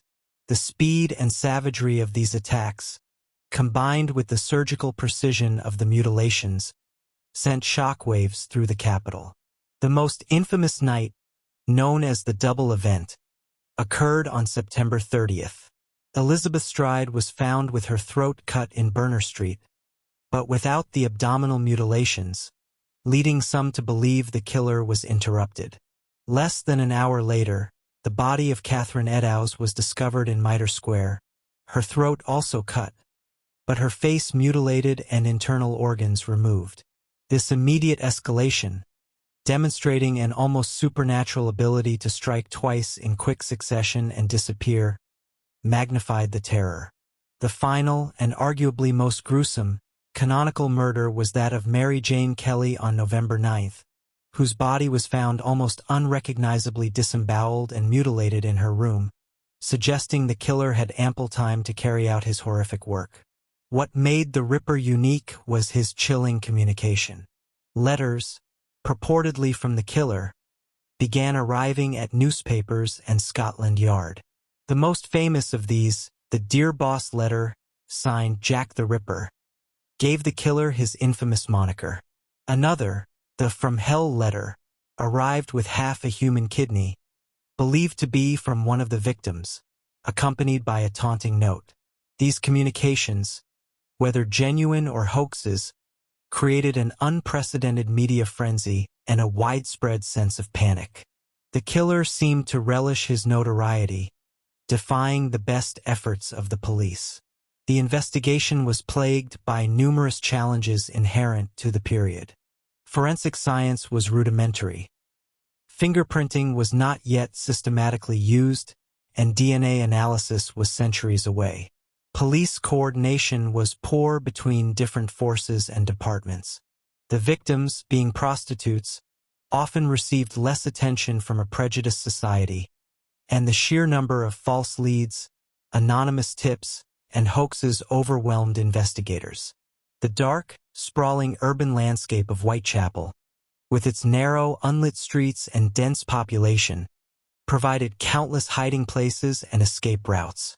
The lack of reliable eyewitnesses and the killer's apparent ability to blend seamlessly into the bustling city added to his phantom-like quality. Over the decades, countless theories have emerged, and hundreds of suspects have been named, ranging from obscure local figures to members of the royal family. Prominent theories have centered on Aaron Kosminski, a Polish Jewish barber identified by some through modern DNA analysis of a shawl, though this remains highly contested, or Walter Sickert, a renowned artist with a macabre fascination with the murders. Other suspects include George Chapman, Severin Klosowski, a serial poisoner, or even Prince Albert Victor, the Duke of Clarence. Each theory presents compelling, yet ultimately circumstantial, evidence, none proving conclusive. The murders abruptly ceased after Mary Jane Kelly's death in November 1888, though some speculate he continued his spree elsewhere or died himself. His sudden disappearance is as enigmatic as his arrival. Was he a transient who moved on? Did he die or perhaps get incarcerated for another crime? The enduring mystery of Jack the Ripper lies not just in his identity, but in the terrifying suddenness of his appearance and disappearance, leaving behind a trail of blood, a few cryptic letters, and a profound question that continues to haunt us. Who was the man who terrorized London's East End, and why did he vanish without a trace, taking his terrible secret with him to the grave? On the night of March 13, 1997, residents across Phoenix, Arizona, witnessed a spectacular and unsettling sight.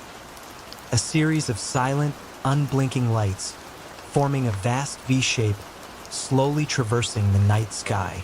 Thousands reported seeing these massive aerial phenomena, seemingly moving with impossible grace and defying any conventional explanation. What were these Phoenix lights? And how could such a widespread, clear sighting by so many people remain a subject of intense debate and official dismissal, leaving countless witnesses to grapple with an inexplicable shared experience? The sightings began around 7:30 p.m., starting in Nevada and moving south through Arizona. The initial reports described a cluster of 5 spherical lights, slowly moving in formation. As the night progressed, particularly between 8:30 p.m. and 10:30 p.m., the sightings became more numerous and detailed, culminating in a dramatic display over Phoenix itself. Witnesses described 2 distinct types of phenomena. The first, a triangular formation of 5 lights that drifted slowly and silently across the entire state. The second, a series of stationary, bright lights that hovered over the Estrella Mountains on the city's southwestern horizon. It was the V-shaped formation that truly captivated and baffled. Witnesses from all walks of life, including police officers, pilots, and everyday citizens, reported seeing the object. They described it as enormous, larger than any conventional aircraft, and utterly silent. Many recounted a profound sense of awe and wonder, mixed with confusion.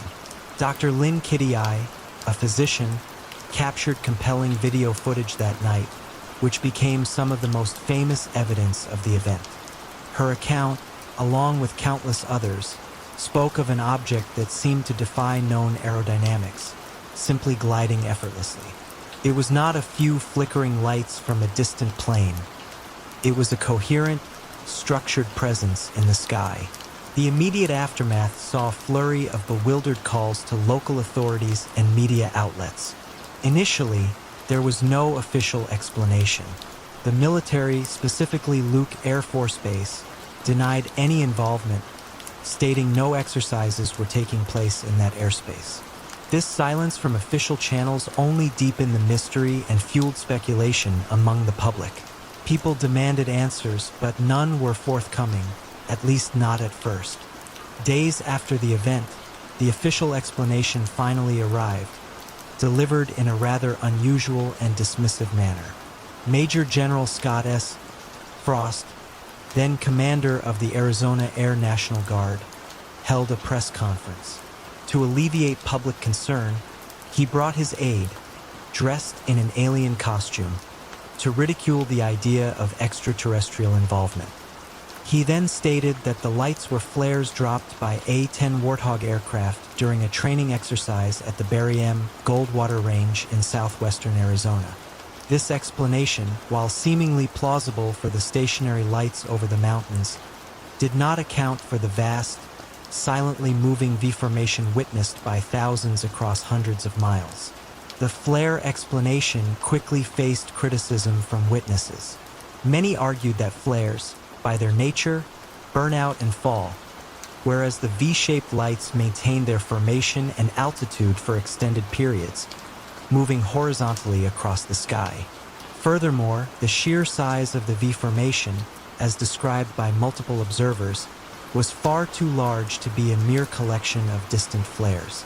The contrast between the slow, deliberate movement of the V-shaped object and the characteristic erratic descent of flares was stark to those who had seen both. The official explanation felt like a convenient dismissal rather than a genuine attempt to understand. Over the years, the Phoenix Lights have remained a touchstone for discussions about unexplained aerial phenomena. Some witnesses clung to the belief that it was an extraterrestrial craft, citing the silent, massive V-shape and its impossible maneuverability. Others speculated about experimental military aircraft, a secret black project being tested, though this was never confirmed. The lack of a definitive, universally accepted explanation for the entire phenomenon, especially the V-shaped object, has ensured its place in the annals of modern mysteries. The enduring legacy of the Phoenix Lights is not just the unanswered question of what they were, but the powerful impact they had on those who witnessed them. For many, it was a profound, life-altering experience that challenged their understanding of reality. An event they knew they saw, yet were told officially did not exist in the way they perceived it. It created a collective memory of wonder and confusion. How could so many people, including trained professionals, be so certain of what they saw, only for it to be attributed to something seemingly so mundane? The Phoenix Lights continue to hover in the collective consciousness, a silent, V-shaped enigma against the backdrop of an ordinary night sky, leaving us to ponder the limits of our known world and the possibilities that lie beyond. On the morning of July 13, 1966, an elderly woman named Mrs. Phoebe Hogg was taking her usual walk with her pet terrier near the village of Great Missenden in Buckinghamshire, England. As she strolled along a quiet country lane, her dog suddenly became agitated, barking furiously at a patch of ground. Investigating, Mrs. Hogg stumbled upon a grim discovery: the badly decomposed body of a woman. It was immediately clear that this was the body of Constance Mary Alden, a 53-year-old nurse who had vanished from her home in London more than 6 months prior, on January 4th. The mystery wasn't just how she died, but why her body, hidden only by a few branches, had gone undiscovered for so long in an area frequently visited, and what silent secret she carried with her into that rural grave. Constance Alden lived a quiet, unassuming life. She worked as a nurse in Hampstead, London, and was known for her meticulous habits and her fondness for gardening. On January 4th, she had left her flat, telling her landlord she was going to visit a friend in the country. She carried with her a small handbag and a suitcase, and mentioned she might be gone for a few days. She never returned. Her disappearance was initially treated as a missing person case, with police issuing appeals and tracing her known contacts. But no significant leads emerged. It was as if she had simply evaporated. The discovery of her body 6 months later in such a remote, yet accessible location was perplexing. Her remains were severely decomposed, making a precise determination of the cause of death difficult. However, a post-mortem examination revealed that her hands were bound behind her back with her own headscarf, indicating that she had been murdered. There were no obvious signs of struggle on her clothing, which was still relatively intact. The location, in a shallow ditch barely concealed by undergrowth, suggested either a hurried burial or a killer who believed the body would remain hidden. But how could a body, even in winter, go unnoticed for half a year in a rural area traversed by walkers, dog owners, and local residents? The investigation quickly focused on the last known movements of Constance Alden. Her last confirmed sighting was at a railway station, where she was seen boarding a train. Her destination was never definitively established, but the location of her body in Buckinghamshire suggested she had traveled to that area. Police struggled to find anyone who had seen her in Great Missenden or the surrounding villages.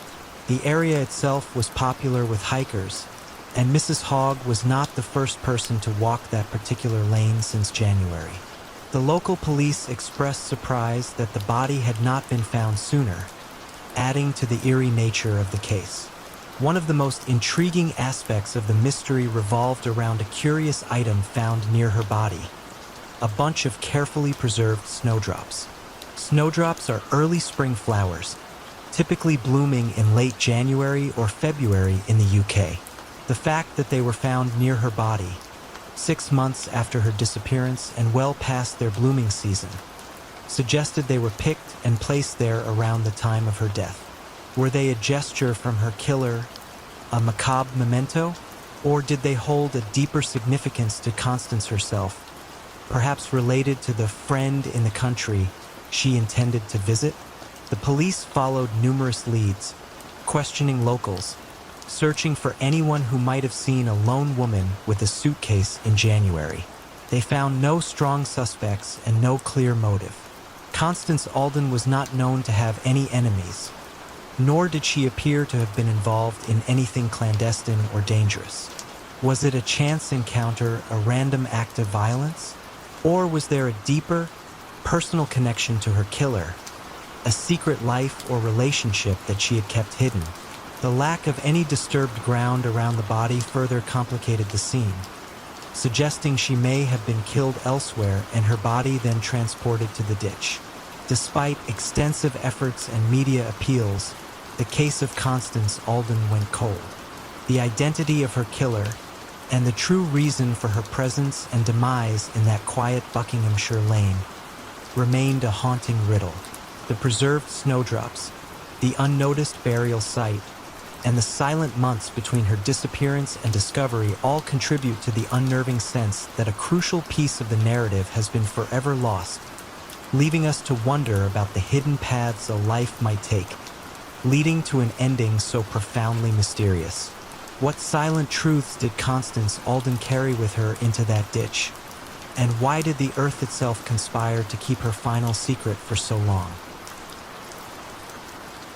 In the quiet, frigid expanse of the Ural Mountains, on February 26, 1959, searchers discovered a tent, half buried in snow on Kolotsiakal, the Dead Mountain. It was strangely abandoned, slashed open from the inside, as if its occupants had fled in a sudden, desperate panic. But what could have driven 9 experienced hikers, led by Igor Dyatlov, to tear their way out into the sub-zero night, vastly unprepared for the elements, and ultimately to their deaths? The expedition began innocently enough. A group of 10 students and graduates from the Ural Polytechnical Institute, all experienced skiers and hikers, set out on January 27, 1959, for a challenging trek across the northern Urals. Their goal was Otorten Mountain, a formidable peak 10 kilometers north of Kolotsiakal. One member, Yuri Yudin, fell ill and turned back early, a decision that would save his life and leave him forever haunted by the fate of his friends. The remaining 9, Igor Dyatlov, Zinaida Kalmogorova, Ludmila Dubinina, Alexander Kolevatov, Yuri Krivonischenko, Rustam Slobodin, Nikolai Thibault-Brignol, Semyon Zolotaryov, and Alexander Zemin, continued into the deepening wilderness. They were expected to return by February 12th, but when weeks passed with no word, a search party was organized. The discovery of the tent was the first chilling piece of the puzzle.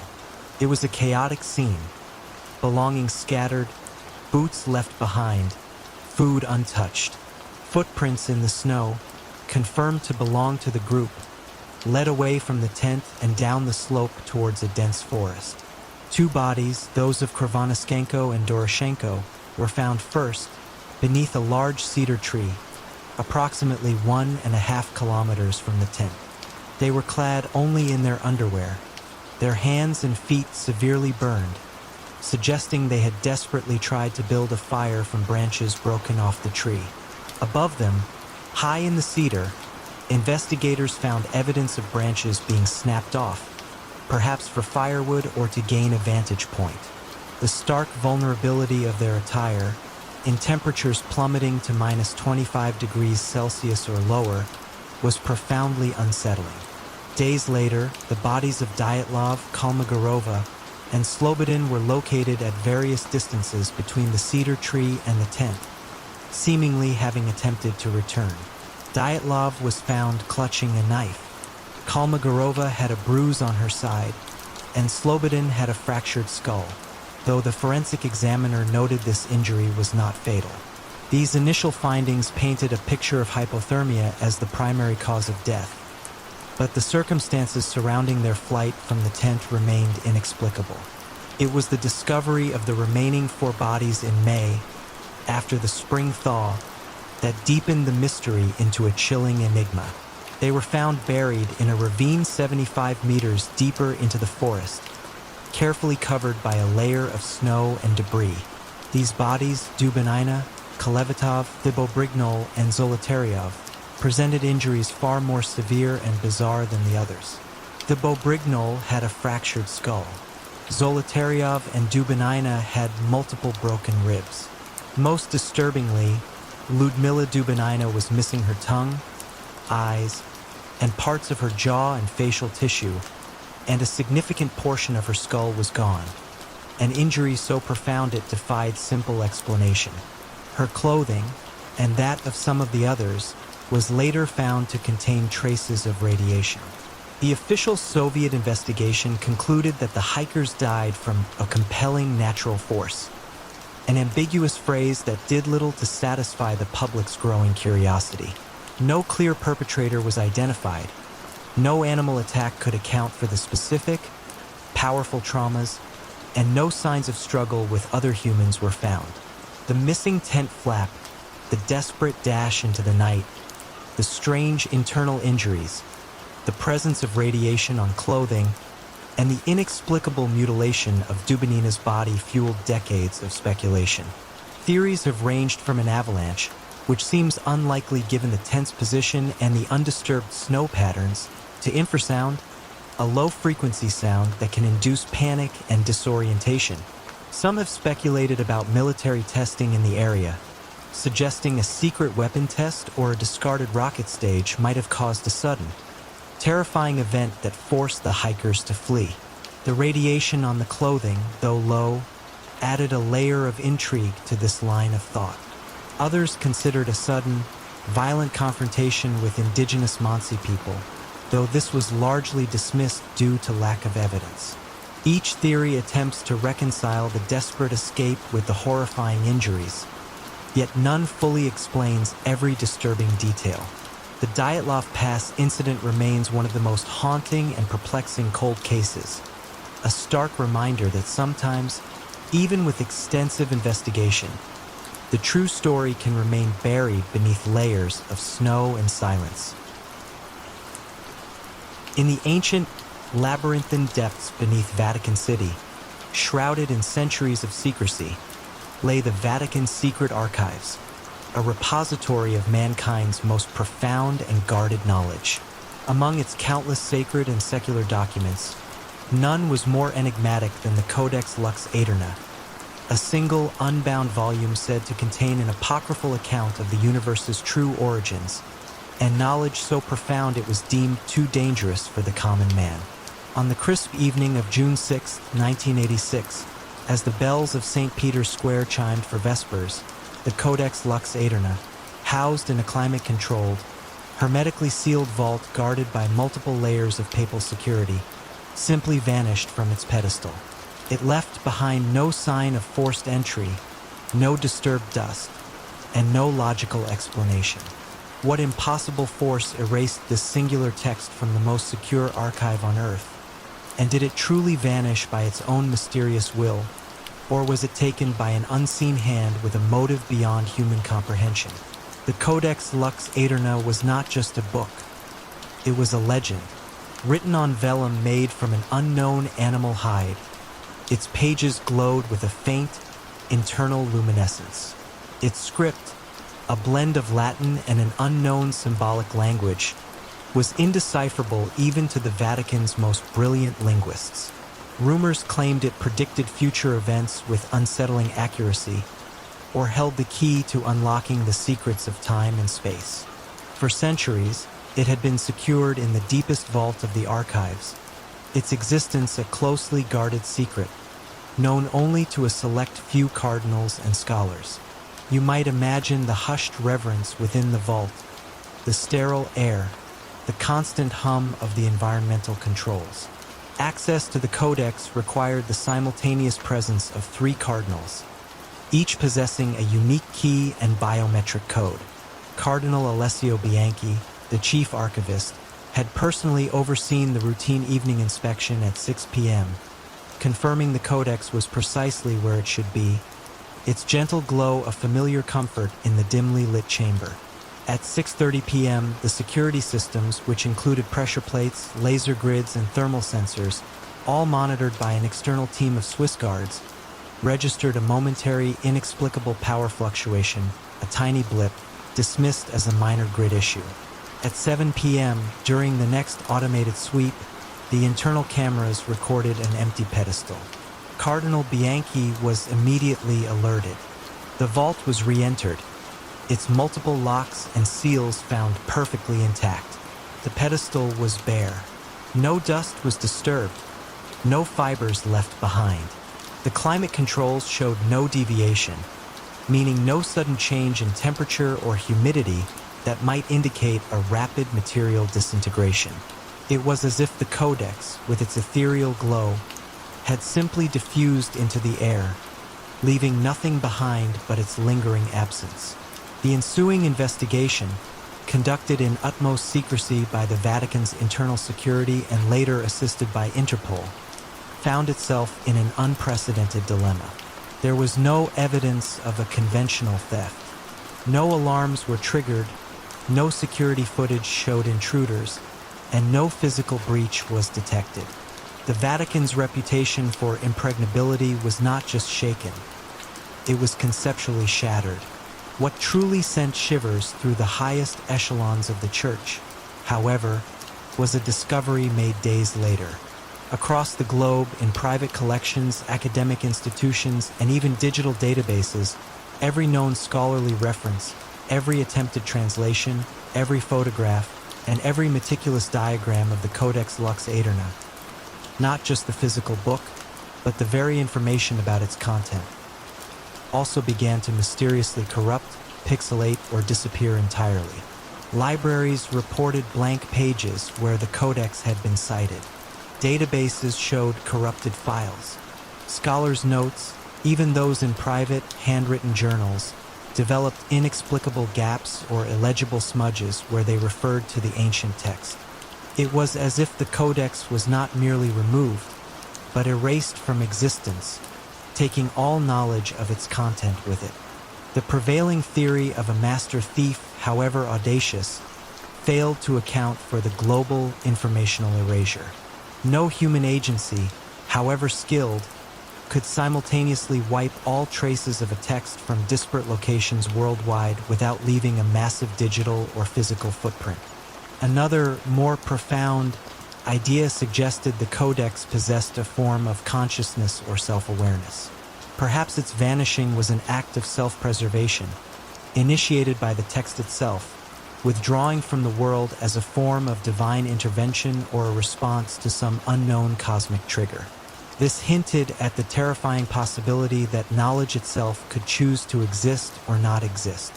The most unsettling hypothesis, whispered only in the darkest corners of theological debate, posited that the Codex Lux Aeterna was never meant to be in human hands. Its disappearance and the subsequent erasure of its information was not a theft, but a correction. Perhaps an angelic or even demonic force had retrieved it, believing humanity was not yet, or no longer, worthy of its profound truths. The vanishing of the Codex Lux Aeterna remains the Vatican's deepest, most guarded secret. The empty pedestal in the vault is a chilling reminder of an impossible event. Did the sacred text truly erase itself from the annals of time, or was it taken by a power so immense that it could rewrite history, leaving only the memory of its impossible absence in the heart of the world's most secure archives? The very nature of knowledge and its fragility continues to be questioned in the silent, empty space where the Codex once glowed. In the vast, silent expanse of the North Pacific, far from any known shipping lanes, the three-masted whaling bark, the Obsidian Queen, was known for its hardy crew and relentless pursuit of leviathans. But on a calm, misty morning in September 1891, Captain Elias Vance of the merchant vessel the Sea Serpent spotted a peculiar sight. The Obsidian Queen, sails unfurled, drifting aimlessly, her rigging untended, yet seemingly undamaged. Upon boarding, Captain Vance's crew found the ship utterly deserted, its holds full of whale oil, its galley pots simmering with a fresh meal, and the captain's log meticulously updated just hours before. Not a single soul remained, yet there was no sign of distress, no struggle, and all lifeboats were still in their davits. What impossible force swept away the Obsidian Queen's entire crew from the heart of their functional vessel? And did they walk into an unseen peril, or were they spirited away by the ocean itself? The Obsidian Queen was a vessel built for endurance, her timbers seasoned, her crew experienced whalers, many of them having spent years chasing blubber across treacherous seas. Captain Bartholomew Bart Davies was a disciplined master, known for his strict adherence to routine and his meticulous log-keeping. They had been at sea for 10 months, their last reported position placing them near the Aleutian Islands, a month prior. You might imagine the eerie calm as the Sea Serpent drew alongside the abandoned bark. The sails of the Obsidian Queen gently flapped in the light breeze, the only sound the creak of her rigging. Captain Vance, wary but intrigued, sent a boarding party. What they discovered sent a chill down their spines. The ship was in perfect order.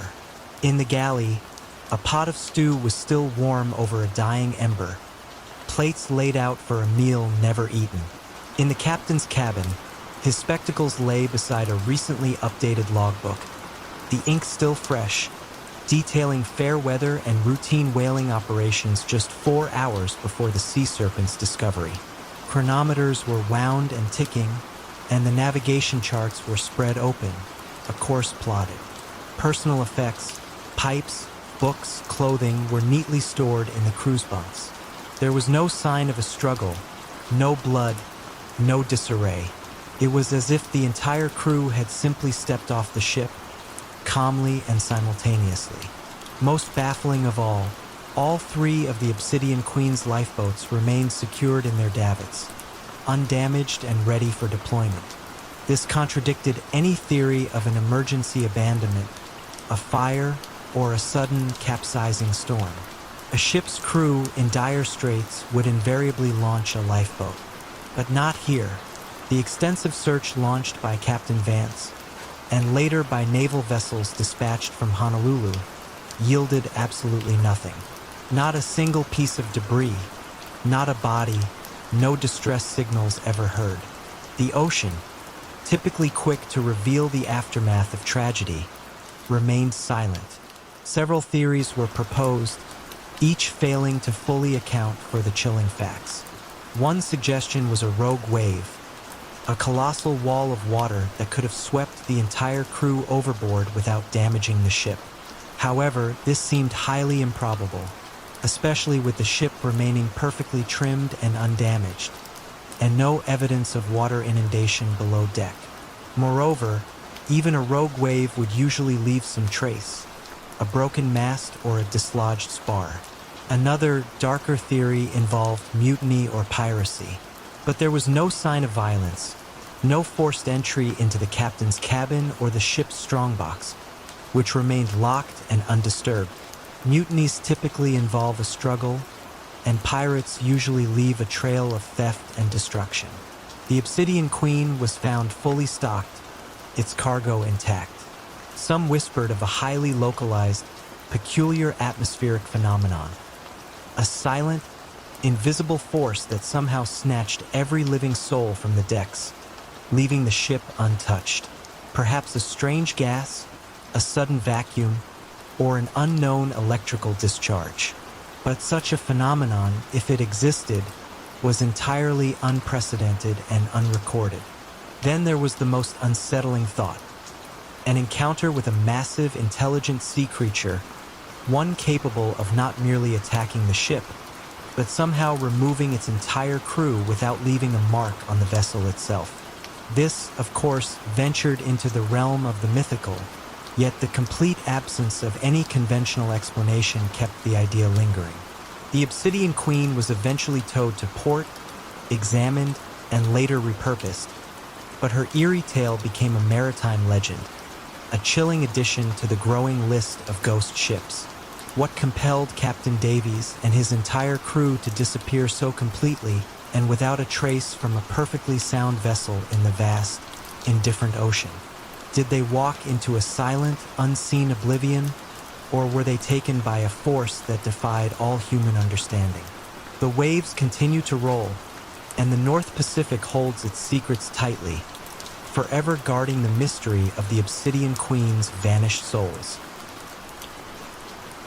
On a sun-drenched afternoon in August 1988, in the quiet, conservative suburb of Willow Creek, California, 16-year-old high school student Sarah Jenkins left her home on her bicycle for her usual route to the public library.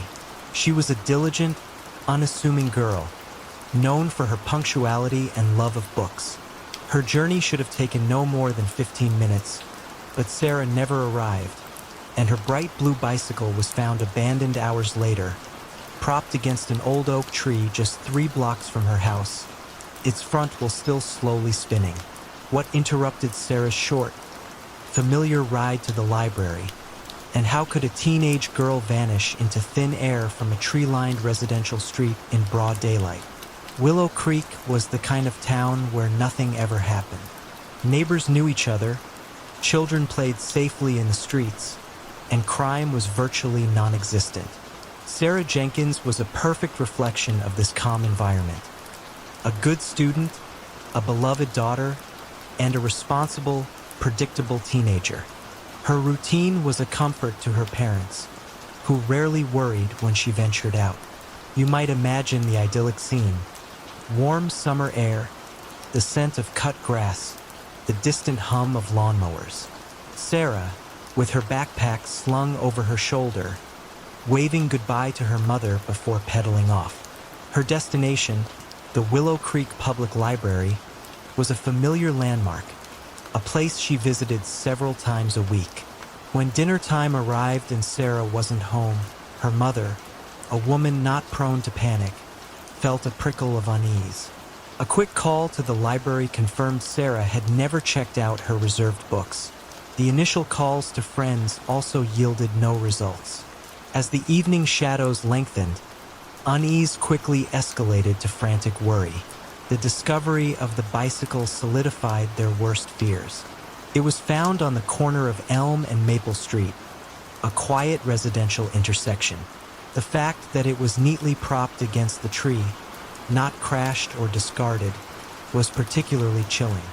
It suggested Sarah had dismounted willingly, perhaps to speak to someone, or perhaps she was pulled off. The slow, rhythmic spin of the front wheel was a haunting image for the first officer on the scene, a silent testament to a journey abruptly interrupted. An immediate and exhaustive search of Willow Creek and the surrounding areas was launched.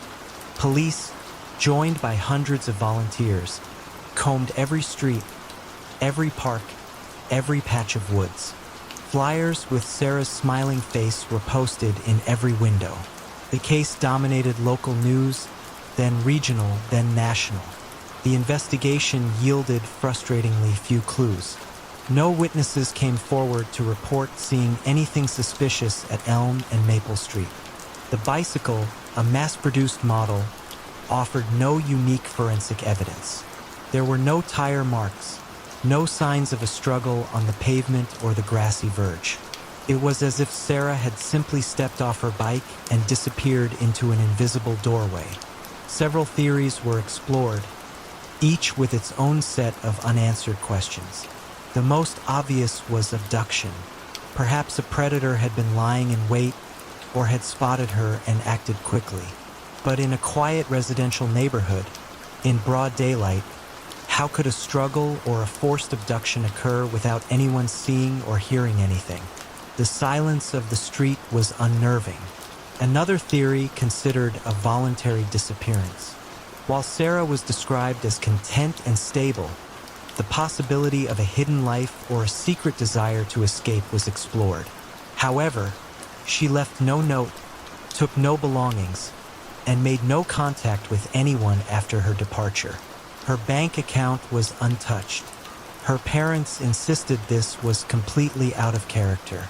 A more unsettling possibility suggested she might have known her abductor.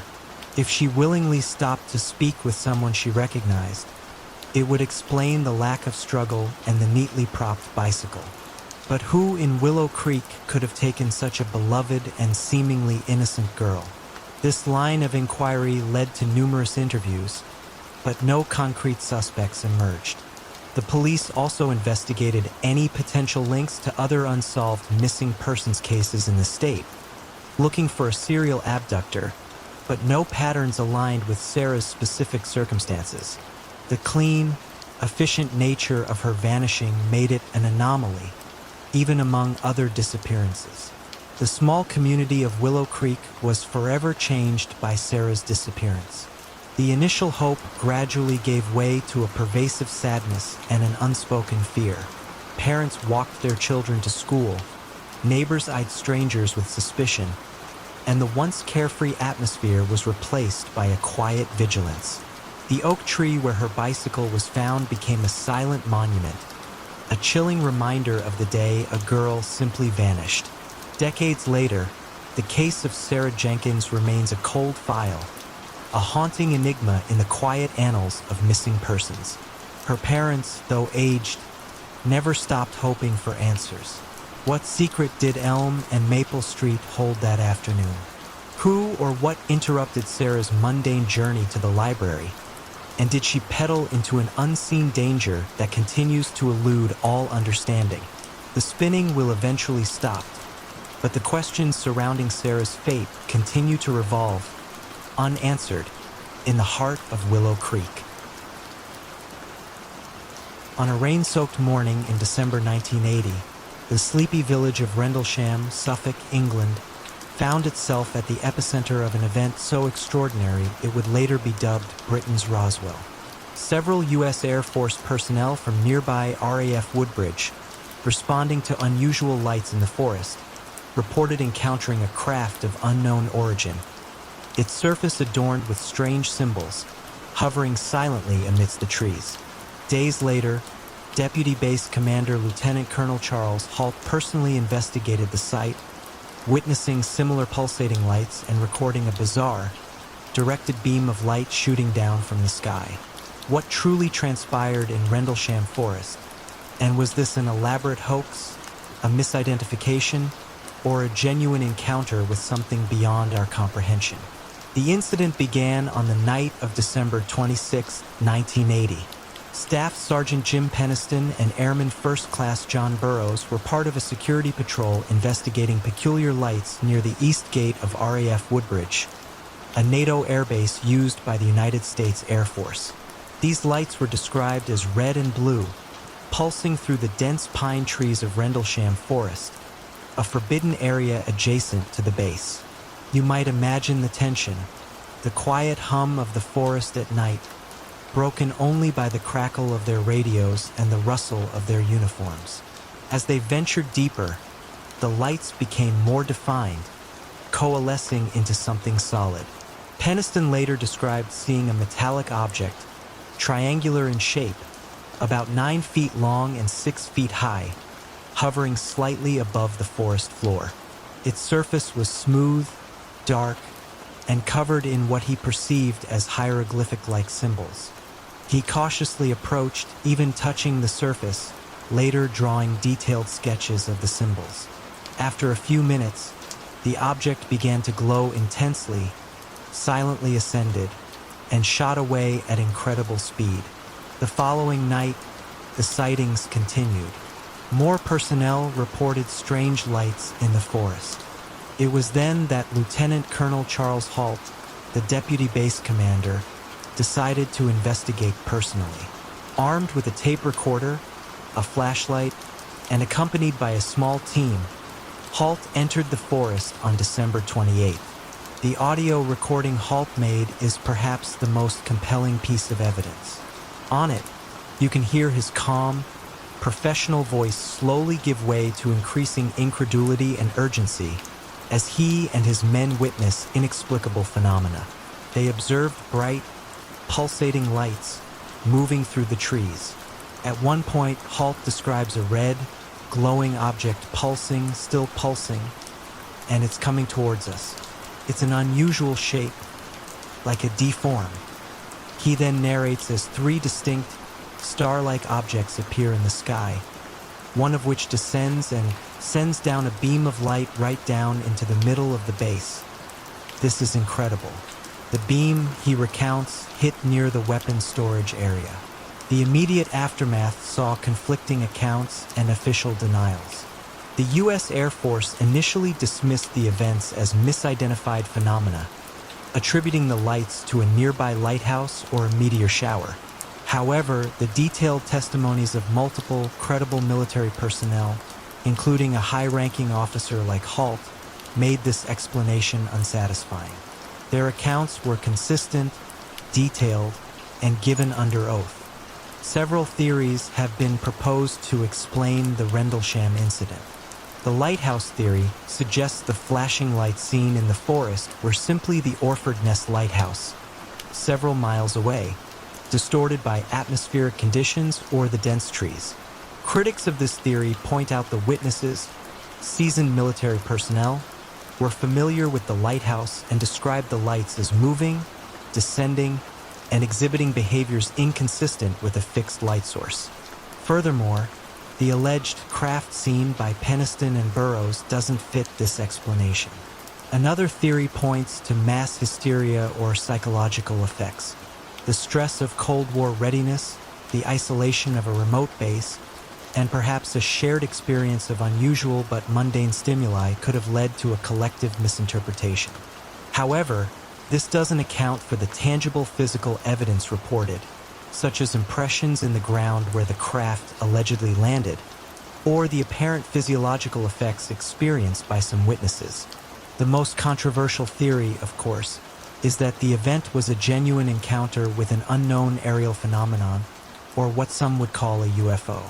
The detailed descriptions of the craft, the strange symbols, the directed light beam, and the consistent testimonies across multiple witnesses who were unaware of each other's full accounts until later lend credence to this possibility. Proponents of this theory highlight the initial official attempts to suppress information, suggesting a cover-up of something truly significant. Decades later, the Rendlesham Forest incident remains a subject of intense debate and investigation. Declassified military documents have shed some light on internal communications but offer no definitive answers. Lieutenant Colonel Halt stood by his account until his death, urging for a full explanation. Was it a sophisticated psychological operation designed to test troop readiness? A A secret US or Soviet prototype aircraft, or something truly alien that briefly touched down in a quiet English forest. The quiet trees of Rendlesham still hold their secret, and the silent mystery of those strange lights continues to pulse in the memory of those who witnessed them.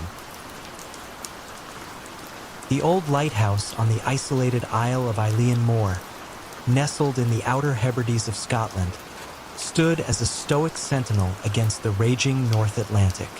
Its beam had been a comforting constant for sailors since 1899. But on December 26, 1900, a passing ship noted the light was out. A relief vessel dispatched a few days later found the lighthouse utterly deserted, the breakfast table set for 3, and the logbook containing only increasingly desperate entries about a monstrous storm that no one else had witnessed.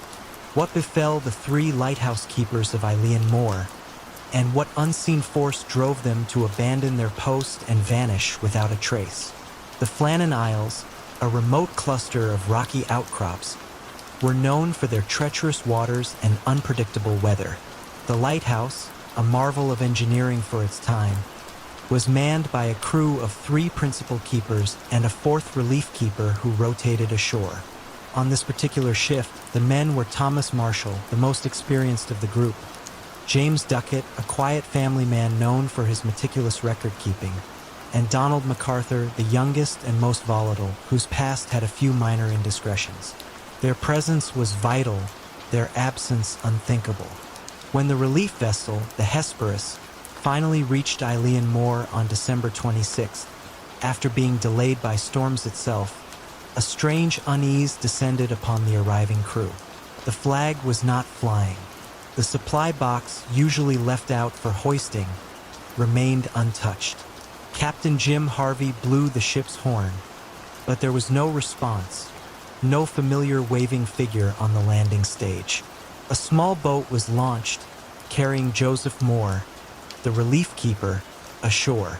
You can almost feel the chill wind and the spray as Moore ascended the steep, narrow path to the lighthouse. The main door, contrary to regulations, was unlocked. A shiver went down his spine. Inside, the silence was profound, broken only by the creak of the door in the wind. The beds were unmade, suggesting the men had risen that morning, but nothing else seemed amiss at first glance. But then the unsettling details began to emerge. The kitchen table was laid for a meal, half-eaten food still on the plates. A chair was overturned. In the oilskin locker, 2 sets of heavy foul-weather gear were missing, but one, belonging to James Duckett, remained. Why would 2 men venture out into a storm without the third, especially a storm that no one else reported? The lighthouse logbook was the most perplexing discovery. James Duckett's precise handwriting filled the pages with increasingly ominous entries. The last entry, dated December 15th, read, "Storm ended, sea calm. God is over all." But previous entries spoke of an unprecedented gale, winds the like of which I have never seen in 20 years. On December 13th, Duckett wrote, "Storm continuing, the like of which I have never seen. The wind singing to us now, MacArthur crying. He is not himself." And the entry for December 12th chillingly noted, "Gale, northwest, MacArthur very quiet. Duckett silent, Thomas Marshall praying." This was baffling. No storm of such magnitude had been reported in the area on those dates. The weather records showed only minor squalls. The investigative team, led by Robert Muirhead, the Northern Lighthouse Board's superintendent, arrived days later. They found a few more clues, but nothing definitive. A box containing tools on the landing stage was scattered, suggesting a sudden, hasty departure or perhaps a struggle. A section of railing near the western landing was bent, indicating significant force had been applied there. Numerous theories emerged, each more perplexing than the last. The most widely accepted and perhaps mundane explanation posited that the 2 keepers, MacArthur and Marshall, had gone down to secure some equipment or check on something near the western landing, perhaps a storm-damaged piece of gear. A rogue wave, an enormous ninth wave or three sisters, characteristic of the North Atlantic, could have swept them away, along with the overturned tools. Duckett, perhaps witnessing this or attempting to assist them, then ran out, forgetting his oilskins, and was also taken by the sea. This theory, however, doesn't explain the missing storm gear from the locker, the undisturbed breakfast, or the strange logbook entries. And why would a seasoned keeper like Duckett leave without his oilskins in the face of such a monstrous storm? Other theories veered into the more speculative. Had the men been overcome by madness, driven insane by the isolation and the relentless elements? This might explain the strange logbook entries, a shared delusion. But what then caused their physical disappearance? Could they have been abducted by a passing ship? Unlikely in such remote waters and without any trace. Some even whispered of sea monsters or malevolent spirits, but the official inquiry dismissed such notions as mere folklore. The storm that wasn't remains the most intriguing aspect. Was Duckett's logbook a record of an internal, psychological storm, or a genuine meteorological anomaly localized entirely to Eileen Moore, somehow overlooked by other observers? The logbook's final, serene entry, "God is over all," could be interpreted as a return to sanity or a resignation to their fate, a final testament before their ultimate, silent vanishing. To this day, the mystery of the Flannan Isles lighthouse keepers persists. The lighthouse stands, its beams still cutting through the darkness, but the echoes of the three men who vanished remain. What truly happened on that remote rock in the vast, unforgiving sea, and what silent force finally claimed them? The sea keeps its secrets well, and Eileen Moore remains a lonely testament to an enduring, unsettling enigma. In the chilling depths of the Ural Mountains, on February 2, 1959, 9 experienced hikers, led by 23-year-old Igor Dyatlov, perished under circumstances so bizarre and terrifying that their deaths have spawned decades of intense speculation and remain one of the most enigmatic, unsolved mysteries of the 20th century. What truly happened to the Dyatlov group on Kholat Syakhl, Dead Mountain, and what unknown force compelled them to tear their tent open from the inside and flee into the frigid, unforgiving night, leading to their gruesome demise? The group, comprising 8 students and 1 instructor from the Ural Polytechnical Institute, was on a challenging ski trekking expedition to Otorten Mountain. They were all experienced cross-country skiers, accustomed to severe winter conditions. On January 31st, they set up camp on the eastern slope of Kholat Syakhl, preparing to cross a pass the next day. This would be their last known location. When the group failed to return by their scheduled date of February 12th, a search party was organized. On February 26th, searchers discovered their tent, half buried in snow, on a slope of Kholat Syakhl. What they found was deeply unsettling. The tent was torn open from the inside, as if by frantic hands, and inside, all their belongings, including their winter clothing, boots, and food, were neatly organized. It was clear the hikers had left in an extreme hurry, abandoning their gear in sub-zero temperatures. Following tracks in the snow, which indicated some members were barefoot or in socks, the search party found the first 2 bodies, Yuri Krivonischenko and Yuri Doroshenko, about 1.5 kilometers, 0.9 miles, downhill from the tent, near the remains of a small fire under a large cedar tree. Both were only in their underwear, despite the harsh cold, and showed signs of hypothermia, but also had minor external injuries. More bodies were found over the next few weeks. Igor Dyatlov, Zinaida Kalmogorova, and Rustam Slobodin were found scattered between the cedar tree and the tent, seemingly trying to make their way back. Dyatlov and Kalmogorova showed signs of severe hypothermia. Slobodin had a cracked skull, but the injury was not considered fatal. The final 4 bodies, Lyudmila Dubinina, Semyon Zolotaryov, Alexander Kolevatov, and Nikolai Thibault-Brignoles, were found in May, when the snow melted in a ravine about 75 meters, 250 feet, further into the forest from the cedar tree, buried under 4 meters of snow. It was the injuries on these last 4 bodies that truly baffled investigators and defied easy explanation. Nikolai Thibault-Brignoles had a fractured skull. Semyon Zolotaryov had crushed ribs, akin to the impact of a car crash, but no external wounds. Most disturbingly, Lyudmila Dubinina had extensive chest injuries, fractured ribs on both sides, and was missing her tongue, eyes, and parts of her face, seemingly eaten away by scavengers, but the tongue's complete absence was particularly puzzling. Alexander Kolevatov also had significant external injuries and missing facial features. Despite the severe internal trauma, there were no external wounds on the skin, as if they had been subjected to immense pressure or a blast. One more unsettling detail: a high level of radiation was detected on some of their clothing. The official Soviet investigation concluded that the hikers died from a compelling unknown force. The lack of any evidence of other people at the scene, the internal nature of the fatal injuries, the paradoxical undressing in freezing temperatures, and the silent, panicked flight from the tent have led to a myriad of theories.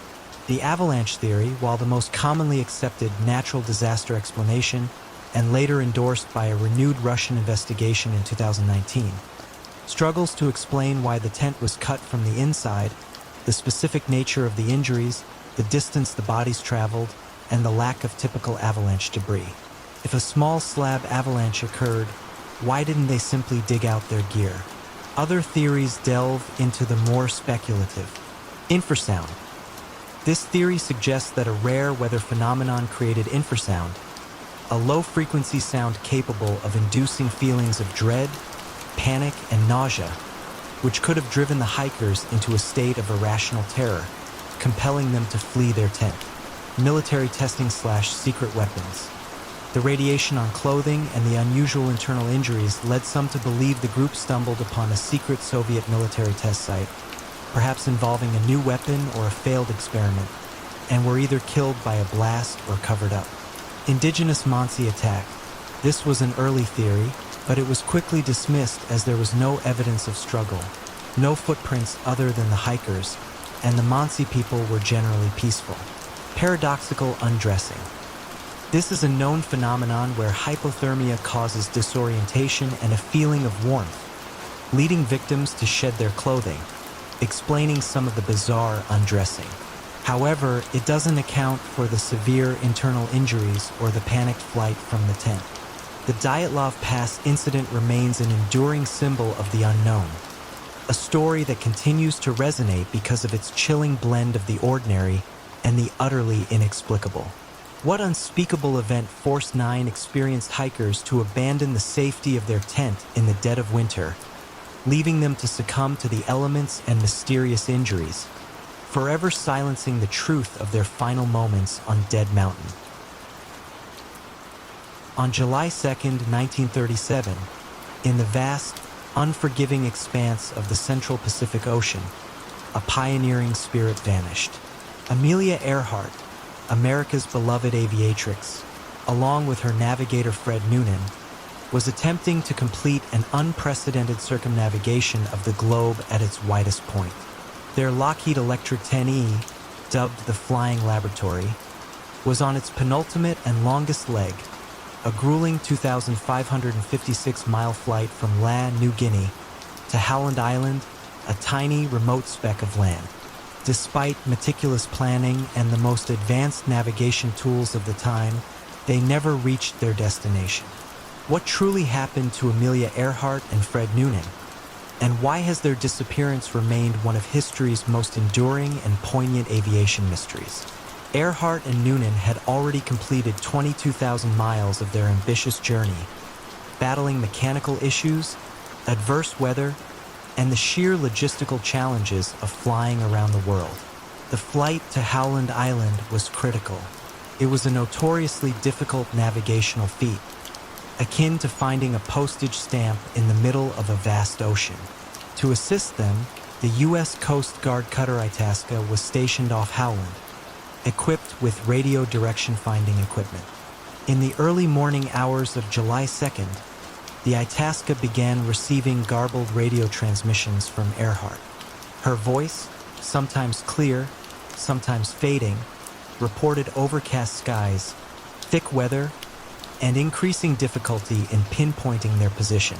She spoke of being on the line 157 to 337, referring to a navigational line of position and desperately asking for direction-finding signals. "We are on the line," she transmitted, "but cannot see you. Fuel is running low. Been unable to reach you by radio." Her final, chilling transmission, around 8:43 a.m. Howland time, was cut off, a fragmented whisper into the void. "We are running north and south," and then silence. Despite an immediate and unprecedented search effort, one of the largest in naval history, no trace of the Electra 10E, nor its two occupants, was ever found. Naval ships, including the battleship USS Colorado and aircraft from the carrier USS Lexington, scoured thousands of square miles of ocean around Howland Island and beyond. Days turned into weeks, but the vast, indifferent Pacific yielded no wreckage, no debris, and no definitive answers. The silence that followed her last transmission was absolute. The lack of any tangible evidence has fueled a multitude of theories, each attempting to fill the agonizing void left by her disappearance. The most widely accepted theory is the crash and sink hypothesis. This posits that Earhart and Noonan simply ran out of fuel, either due to miscalculation, unexpected headwinds, or navigational errors, and their plane plunged into the ocean. The Electra was not designed to float, and it would have quickly sunk to the immense depths of the Pacific, making recovery virtually impossible. The vastness and depth of the ocean, combined with the technology of the time, certainly make this a plausible, if tragic, conclusion. However, other theories offer more dramatic, albeit less substantiated, explanations. The land and sink or castaway theory suggests that Earhart and Noonan managed to land on a small, uninhabited island southwest of Howland, such as Gardner Island, now Nikumaroro, but eventually perished. Proponents of this theory point to tantalizing, though inconclusive, evidence. Fragments of aluminum and plexiglass found on Nikumaroro, and even faint distress calls heard by some radio operators days after her disappearance, which could potentially be linked to a castaway scenario. Skeletal remains, possibly human, found on the island in 1940, were initially dismissed as male but re-examined with modern forensic techniques, suggesting they might indeed be female and of European ancestry. A more controversial and enduring theory, especially popular in the years following World War II, is the capture by the Japanese hypothesis. This theory suggests that Earhart and Noonan, perhaps having veered off course, were captured by Japanese forces in the Marshall Islands, then under Japanese control and either executed or held prisoner. Proponents cite alleged witness accounts from islanders and photographic evidence, though these have largely been discredited or found to be misidentified. This theory is often infused with Cold War-era suspicions and espionage narratives, portraying Earhart as a secret agent, though there is no concrete evidence to support this. The true fate of Amelia Earhart and Fred Noonan remains one of the last great mysteries of the golden age of aviation. Was it a simple, tragic accident in the face of insurmountable odds? Or did their final flight lead them to a more enigmatic end? A castaway existence on a remote isle, or a secret captivity never acknowledged? Her plane, her body, and the full story of her final moments have never been recovered, leaving us to forever gaze out at the vast Pacific, wondering about the daring duo who flew into the unknown and vanished, leaving behind only the echo of her final words and a legacy of enduring mystery. On the morning of July 28, 1945, AB-25 bomber, en route to Newark Airport from Massachusetts, found itself hopelessly lost in a dense fog that had suddenly enveloped New York City. Despite radar guidance and the pilot's best efforts, at 9:50 a.m., the aircraft slammed into the 79th floor of the Empire State Building, tearing a 20-foot by 18-foot hole in the iconic skyscraper. While the immediate aftermath was one of tragic loss, claiming 14 lives, it was the incredible survival story of a particular elevator that captivated the world. How did Betty Lou Oliver, an elevator operator, survive a 75-story plunge inside what was essentially a free-falling metal box? The day began with a routine flight for Lieutenant Colonel William Franklin Smith Jr., piloting the B-25 Mitchell bomber. He was transporting personnel to Newark and requested clearance to land. However, visibility rapidly deteriorated to near zero, a thick, unseasonable fog descending upon Manhattan, obscuring even the tallest buildings. Air traffic controllers advised Smith to land at LaGuardia, but he pressed on, perhaps feeling confident in his ability to navigate the familiar skyline. It was a fatal misjudgment. The bomber, disoriented and flying too low, narrowly missed the Chrysler Building before veering directly into the north side of the Empire State Building, then the world's tallest skyscraper. The impact was catastrophic. One engine tore through the building, igniting fires on the 79th and 80th floors, while the other engine, along with a portion of the landing gear, plunged down an elevator shaft. Debris rained down onto the streets below. Office workers on the floors directly impacted were killed instantly by the blast or consumed by the flames. Yet amidst the chaos and devastation, stories of extraordinary human resilience began to emerge, none more astonishing than that of Betty Lou Oliver. Betty Lou, a 20-year-old elevator operator, was on the 80th floor when the bomber struck. The initial impact threw her across the room, leaving her severely burned and injured. Rescuers quickly reached her and placed her on an elevator to be transported downstairs for medical attention. This was the elevator that, unbeknownst to them, had just been catastrophically damaged by the falling engine. The cables of the elevator had been severed or critically compromised by the engine's plunge, and the car, carrying the injured Betty Lou, began a terrifying descent. What followed was an almost impossible freefall. The elevator plunged 75 stories, from the 79th floor to the subbasement. The descent would have been blindingly fast, a blur of concrete walls and shrieking metal.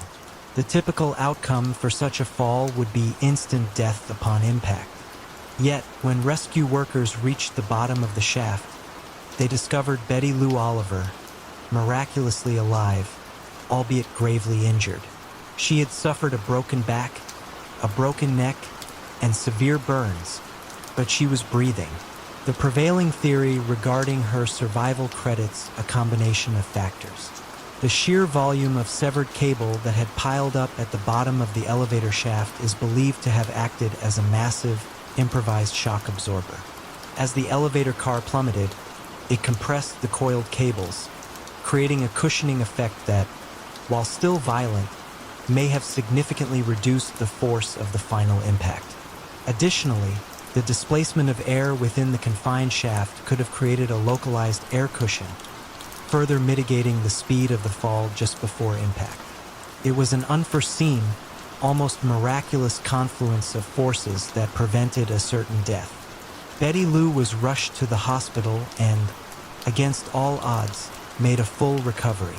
Her survival became a widely reported phenomenon, a beacon of hope amidst the tragedy, demonstrating an almost unbelievable resilience in the face of insurmountable odds. The crash itself also had lasting impacts on aviation regulations, leading to stricter rules for flights over congested urban areas and improved air traffic control procedures. The Empire State Building, despite the immense damage, reopened for business just 2 days later, a symbol of New York's unyielding spirit. Yet, for all the structural assessments and investigative reports, The sheer improbability of Betty Lou Oliver's survival in that plummeting elevator remains a testament to the unpredictable nature of fate and the incredible, sometimes inexplicable capacity of the human body to endure. How could such a fall not be fatal, leaving us to ponder the limits of what is truly possible? On a cold winter morning, December 1st, 1948, the body of an unidentified man was discovered on Somerton Beach, south of Adelaide, Australia. He lay against the sea wall, impeccably dressed in a suit, tie, and highly polished shoes, yet his pockets contained no wallet, no identification, and no distinguishing labels on his clothing. Who was this mysterious individual, and what led to his quiet, seemingly peaceful, yet profoundly unsettling end on that secluded stretch of sand? The discovery was made by two men out for an early morning stroll. The man was lying on his back, his head resting against the seawall, his legs crossed at the ankles. A partially smoked cigarette was found on his collar, and another unsmoked one was tucked behind his ear. His demeanor suggested slumber rather than distress, yet he was undeniably deceased.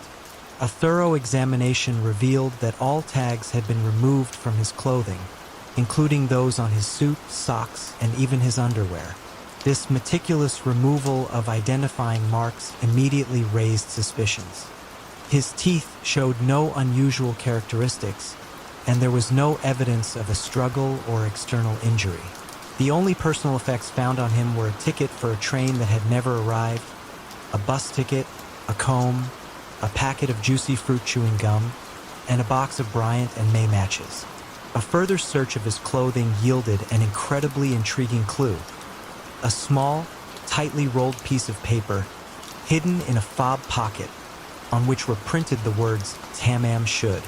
Tamam Shud translates from Persian as "it is finished" or "the end." This phrase was identified as the final words from the Rubaiyat of Omar Khayyam, a collection of quatrains by the 12th century Persian poet. This discovery led investigators to believe the phrase was a critical piece of the puzzle, a message left by the man or intended for him. A public appeal led to the discovery of a very rare first edition of the Rubaiyat by Edward Fitzgerald, found in an unlocked car near Somerton Beach.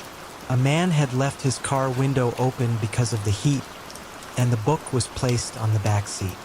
The book had a torn page, and forensic analysis confirmed that the Tamam Shud scrap found on the body perfectly matched the tear in the book. Inside the recovered Rubaiyat, police found faint, handwritten pencil markings on the back cover. These were not a typical inscription, but a series of seemingly random letters: MRGOABMTSMTBIMPNETP. Below these, a smaller, almost illegible sequence was also present. Investigators immediately suspected this was a code, a cipher that might reveal the man's identity, his purpose, or the circumstances of his death. Despite extensive efforts by cryptographers, including military intelligence, the code remains unbroken to this day. It stands as one of the most perplexing elements of the case, suggesting a clandestine world that intersected with the man's final moments. Another cryptic element was a telephone number also written in the book. This number belonged to a nurse named Jessica Thompson, later Jessica Harkness, who lived in Glenelg, very close to Somerton Beach. When questioned by police, Thompson initially denied knowing the man, though she appeared noticeably shaken. She admitted owning a copy of the Rubaiyat, the exact edition discovered near the beach, which she claimed to have given to a man named Alfred Boxall during World War II. Boxall, however, was alive and well and produced his copy of the Rubaiyat, which was intact and showed no missing page. Thompson's evasiveness and her later admission of possessing a secret code-writing ability she learned during the war only deepened the mystery surrounding her connection to the Somerton man. To this day, the true nature of her relationship with the deceased remains unclear, adding a layer of personal intrigue to the already complex case. The autopsy provided few answers.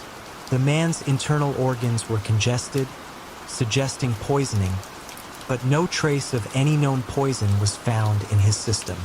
His spleen was enlarged, and his liver and stomach were inflamed. The pathologist, Dr. Dwyer, concluded that death was likely caused by poisoning, possibly from a fast-acting, undetectable substance, or perhaps cardiac arrest exacerbated by shock. The lack of vomit and the peaceful appearance of the body were consistent with such a scenario. Yet, without a specific substance identified, the cause of death remained officially unknown. Over the decades, theories about the Somerton Man have abounded. Was he a spy, perhaps a defector, or an operative on a secret mission who was silenced? The meticulously removed labels, the hidden code, and the possible poisoning all point to espionage. Or was he a heartbroken lover, a man who chose a poetic end, his death a tragic farewell? The Tamam should phrase, after all, speaks of finality. Despite multiple attempts at identification through DNA, exhumation, and familial tracing, the Somerton Man's true identity and the precise events of his final night remain shrouded in secrecy, a testament to a mystery that has captivated imaginations for over 75 years. The enigmatic smile of the Rubaiyat, a book of philosophical verses about life's ephemeral nature, seems to mock the persistent human desire to understand an ending that was designed to remain forever unknown. In the chilling embrace of the Atlantic, miles off the coast of Maine, stood Black Iron Penitentiary, a fortress of granite and steel, renowned as the most inescapable prison in America. Its walls had never been breached, its cells never outsmarted. But on the frigid pre-dawn hours of December 12, 1968, its legendary impregnability was shattered by an impossible event. Elias Thorne, a notorious murderer, serving a life sentence in a high-security isolation cell, simply vanished. A routine cell check at 3 a.m. confirmed his presence, a grim silhouette in his bunk. 10 minutes later, a second check revealed an empty cell, its reinforced steel door still triple-locked, its narrow barred window undisturbed, and its thick concrete walls unblemished. What impossible force spirited Elias Thorne from the most secure cell on Earth? And did he achieve the ultimate, unseen escape, or was he taken by an unknown power from within the very heart of his confinement?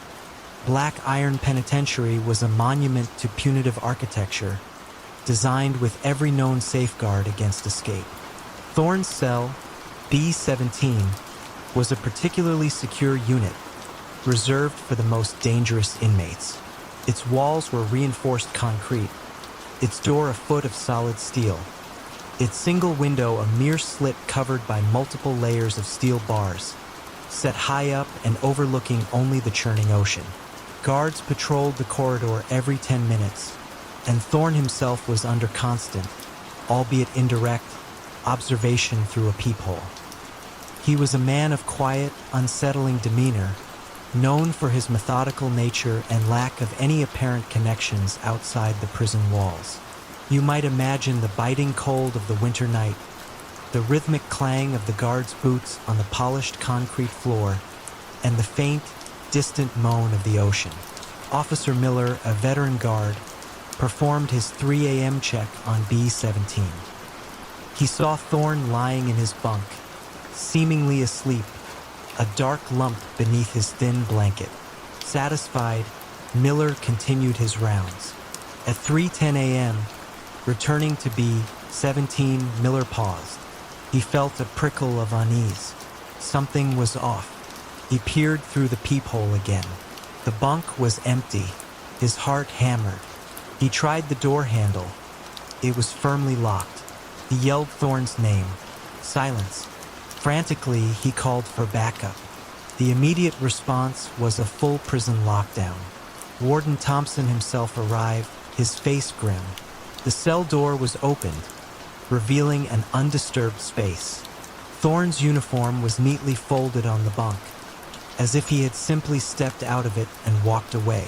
There were no tools, no makeshift ropes, no signs of a struggle, No hidden tunnels or removed bricks. The concrete floor, walls, and ceiling were solid, uncompromised. The barred window was untouched. It was as if Elias Thorne had simply ceased to exist within the confines of his own cell. The ensuing investigation, led by state police and later the FBI, was exhaustive and fruitless. Every inmate was interrogated, every guard questioned, every inch of the prison meticulously searched for a hidden passage or an accomplice. Divers explored the frigid waters surrounding the island, looking for a body or any sign of a waterborne escape. Nothing. The prison's security systems, including newly installed infrared sensors in the corridors, registered no unusual activity. The most obvious theory, a miraculous escape, defied all logic. How could a man, unaided, penetrate such formidable barriers without leaving the slightest trace? The idea of an inside job was equally baffling. No guard or staff member could have orchestrated such a flawless removal of a human being from a high-security cell without leaving any forensic evidence, let alone a physical means of exit. And why would they? No ransom demand was ever made, no contact from Thorne or anyone else after his disappearance. Another, more unsettling idea proposed a unique, perhaps unprecedented, form of spontaneous dematerialization. Could Thorne have simply vanished, perhaps due to a rare, unknown physiological or psychological event?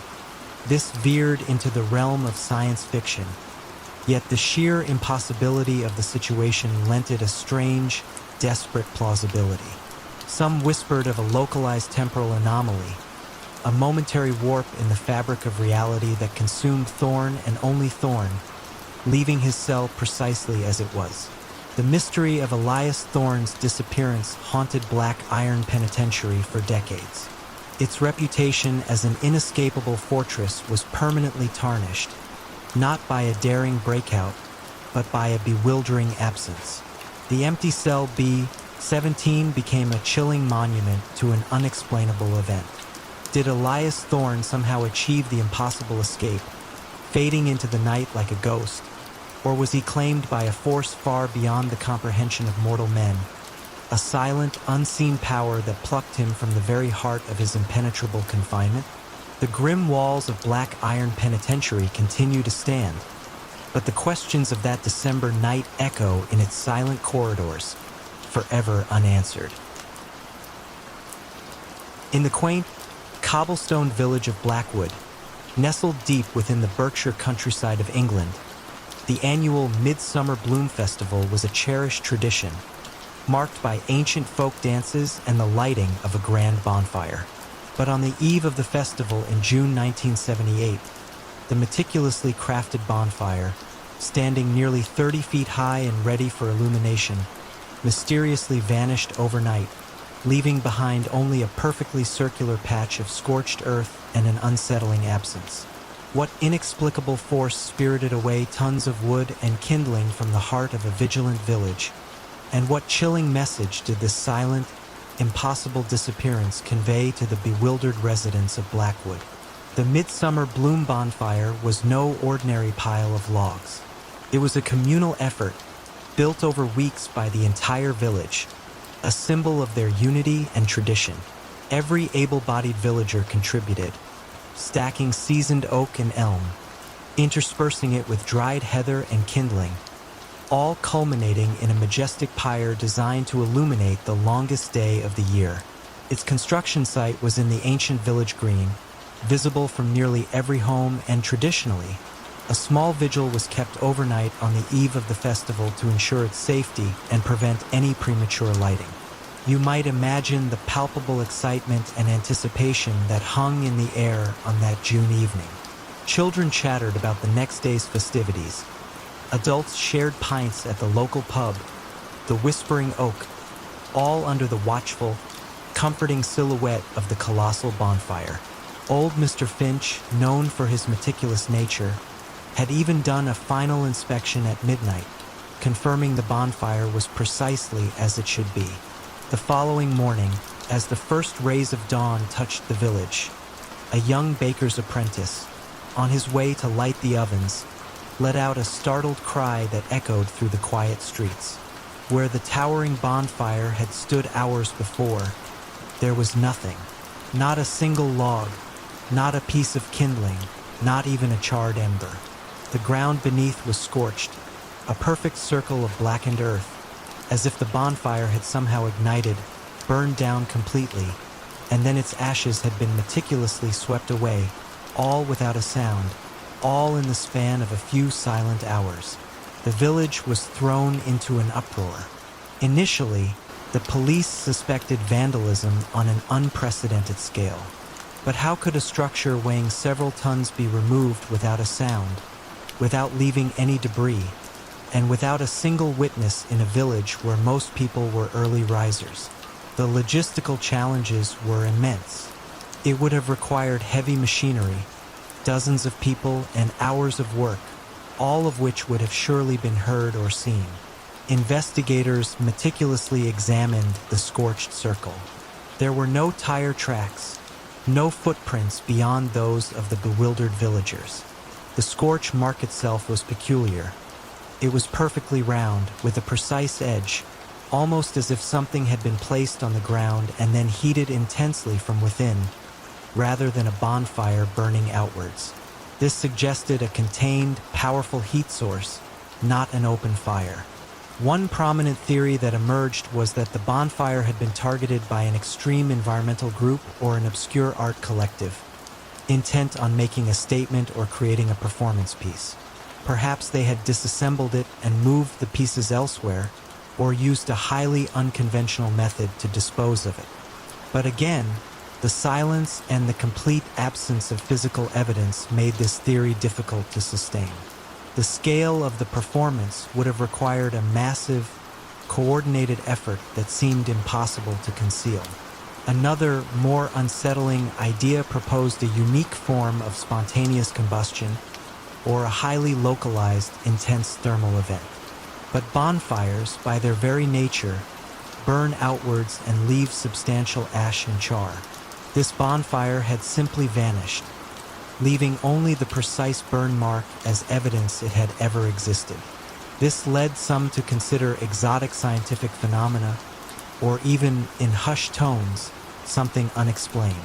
The disappearance sparked a deep-seated unease in Blackwood. The symbolism of it, a treasured community artifact built with collective effort, simply disappearing, left the villagers feeling violated and vulnerable. The absence was more unsettling than a direct act of destruction. It implied a power beyond their understanding, something that could erase an object without effort or trace. In the years that followed, the Blackwood bonfire mystery became a local legend, recounted to wide-eyed children. Was it a peculiar prank, executed with impossible precision? Was it a clandestine military experiment gone awry, accidentally vaporizing the structure? Or was it something far more ethereal, a momentary slip in the fabric of reality, a silent act of cosmic reordering? The village green, though still hosting the Midsummer Bloom Festival with a new, smaller bonfire each year, forever bears the phantom echo of that impossible absence. The scorched circle eventually faded, but the question of what truly transpired that Midsummer Eve in 1978, and what silent power was at play, remains as enduring and unsettling as the vanished bonfire itself. On a rain-swept highway near Bennington, Vermont, on a chilly December evening in 1946, Paula Jean Weldon, a seemingly unremarkable 18-year-old college student, embarked on a solitary hike along the long trail. She was last seen by a group of elderly hikers who waved goodbye as she disappeared around a bend. Despite an unprecedented, exhaustive search involving hundreds of volunteers, law enforcement, and even the FBI, not a single trace of Paula was ever found. No footprint, no piece of clothing, no clue. What became of Paula Jean Weldon on that fateful winter evening? And how could a young woman simply vanish into thin air from a well-trafficked trail? Paula Weldon was a sophomore at Bennington College, known for her quiet demeanor and love of the outdoors. She was a geology major, fascinated by the natural world around her. On that particular afternoon, December 1st, 1946, she told her roommate she was going for a long walk. She was dressed in a red coat, blue jeans, and sneakers, casual attire for a hike, but not entirely unsuitable for the relatively well-marked section of the long trail she intended to explore. You might imagine the serene beauty of the Vermont landscape in early winter. The bare trees, the damp earth, the crisp air, and the approaching dusk. It was precisely this natural beauty that drew Paula to the trail. The group of elderly hikers, the last to see her alive, later described her as walking briskly, seemingly enjoying her solitude. They noted nothing out of the ordinary. No one else on the trail, no suspicious vehicles parked nearby. She simply walked out of sight and out of existence. When Paula didn't return to her dorm that evening, her roommate initially assumed she had stayed with a friend. However, by the following morning, concern mounted. The college alerted her family and then the police. What followed was one of the largest and most extensive search operations in Vermont's history, predating modern search and rescue techniques. Hundreds of college students, faculty, state troopers, and local residents combed the rugged terrain of the Glastonbury Mountain region, where the long trail passes.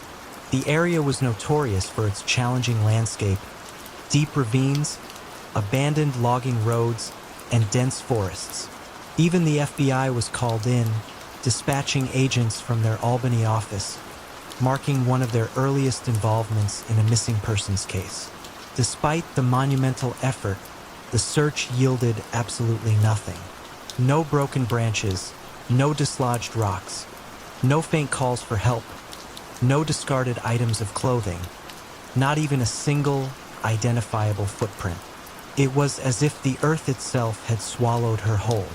The initial assumption of an accidental fall or getting lost quickly gave way to a chilling sense of bewilderment. The lack of any physical evidence led to a flurry of theories, each more unsettling than the last. One popular theory suggested Paula had simply run away. She was reportedly unhappy at college and perhaps longed for a different life. But if so, why leave no note? And how could she have evaded detection in such a thorough search? And why choose such a dramatic and public method of vanishing? Her family adamantly dismissed this, citing her strong character and close ties. Another, darker theory involved foul play. The secluded nature of the trail made it a potential site for an ambush. But again, the utter lack of any evidence of a struggle, a body, or even a discarded item of clothing defied explanation. If a perpetrator had removed her, how could they have done so without leaving any trace in such a widely searched area? The scale of the search made it highly improbable that a body, even if concealed, could remain undiscovered for long. The Bennington Triangle, a local term for the area around Glastonbury Mountain, quickly gained notoriety. This region had a history of other strange disappearances in the years immediately surrounding Paula's case, creating a local legend of unexplained vanishings. While official investigations dismissed any supernatural connection, the clustering of these disappearances only fueled speculation among the public. People disappeared from hiking trails, from buses, and from seemingly safe environments, all within a few years of each other. A significant lead emerged years later when a local man, a restaurant owner named Lewis Pratt, was rumored to have information about Paula's disappearance. He had allegedly told a friend that he knew what happened to her and that her body had been buried in a certain location. However, when questioned by authorities, he denied everything.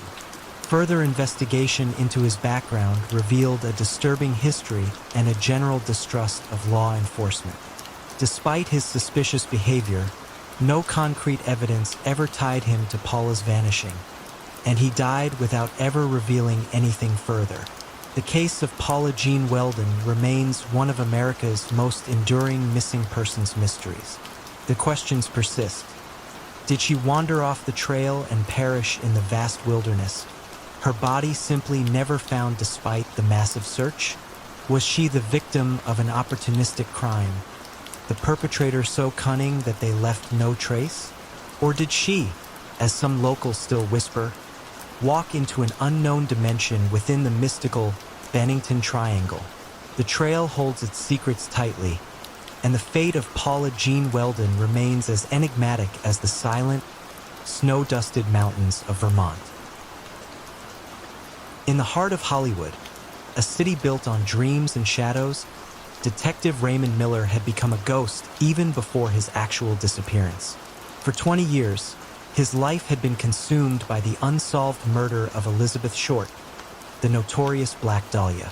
Then, in the early autumn of 1974, Miller himself vanished from his cluttered office, taking with him every single one of his meticulously compiled files on the Dahlia case, leaving behind only the faint scent of stale coffee and a profound, echoing silence.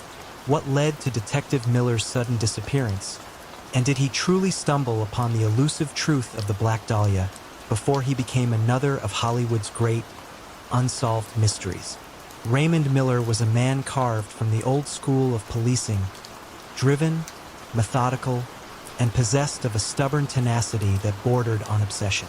The Black Dahlia case, which had haunted Los Angeles since 1947, had become his personal white whale.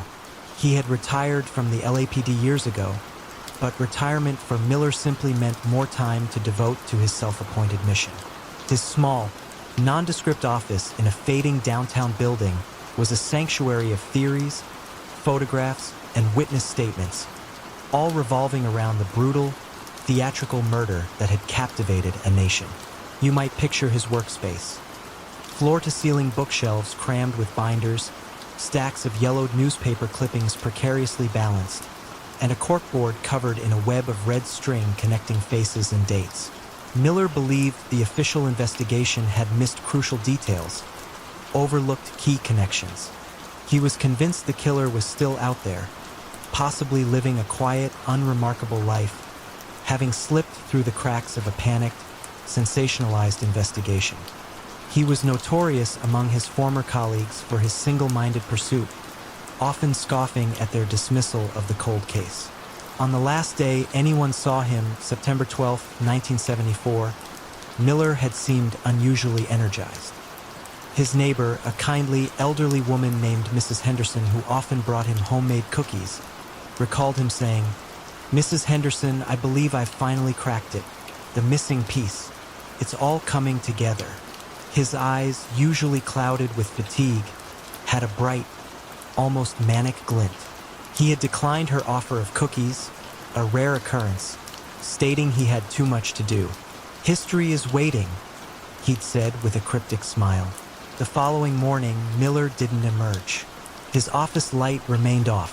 Mrs. Henderson, growing concerned after 2 days, eventually contacted the police. What they found was not a scene of struggle, but rather one of meticulous emptiness. The office was spotless, almost eerily so. The mountains of files, the binders, the corkboard, all gone. Every single piece of evidence, every note, every photograph related to the Black Dahlia case had been removed. It was as if a vacuum had sucked away 2 decades of relentless investigation, leaving only the furniture and the unsettling silence. The initial police theory leaned towards a voluntary disappearance, perhaps a man finally succumbing to the immense psychological toll of his obsession and seeking a new life. But those who knew Miller dismissed this outright. He lived for the case. It was his identity. He had no family, few friends outside his professional circle, and no discernible reason to abandon his life's work, especially when he claimed to be on the verge of a breakthrough. The absence of the files was particularly troubling. Had he taken them to protect them, or had someone else taken them? Perhaps someone who didn't want the missing piece to be found? The latter possibility sent a chill down the spines of the investigators assigned to Miller's disappearance. Could his relentless pursuit of a killer from decades past have put him in direct danger? Was the Dahlia case still claiming victims, even all these years later? Investigators delved into Miller's recent activities, hoping to uncover a lead. He had been unusually secretive in the weeks leading up to his disappearance, refusing to discuss his current line of inquiry even with trusted former colleagues. He had been making frequent, late-night phone calls from a payphone blocks away from his office, calls that were untraceable. He had also cashed out a small savings account, taking out a substantial sum of cash, which suggested a planned departure or, more ominously, a payment of some kind. One peculiar detail emerged from his desk calendar. Scrawled across the date of his disappearance, in his neat, precise handwriting, were two symbols: a small, almost imperceptible drawing of a wilting black rose and, next to it, the cryptic notation, LA-27. The black rose was an obvious nod to the Dahlia, but the LA-27 remained a complete enigma. Was it a code, a location, a date, or perhaps a reference to an obscure Los Angeles bus route, the very route the Dahlia herself might have taken, or a number connected to the case in a way only Miller understood? Despite extensive searches, no trace of Raymond Miller or his invaluable files was ever found. The Black Dahlia case, which had teased him with its secrets for so long, seemed to have swallowed him whole. His disappearance added yet another layer of chilling mystery to one of America's most enduring true crime enigmas. Did Detective Miller finally unmask the killer, only to be silenced himself? Or did his lifetime of obsession simply lead him down a path from which there was no return?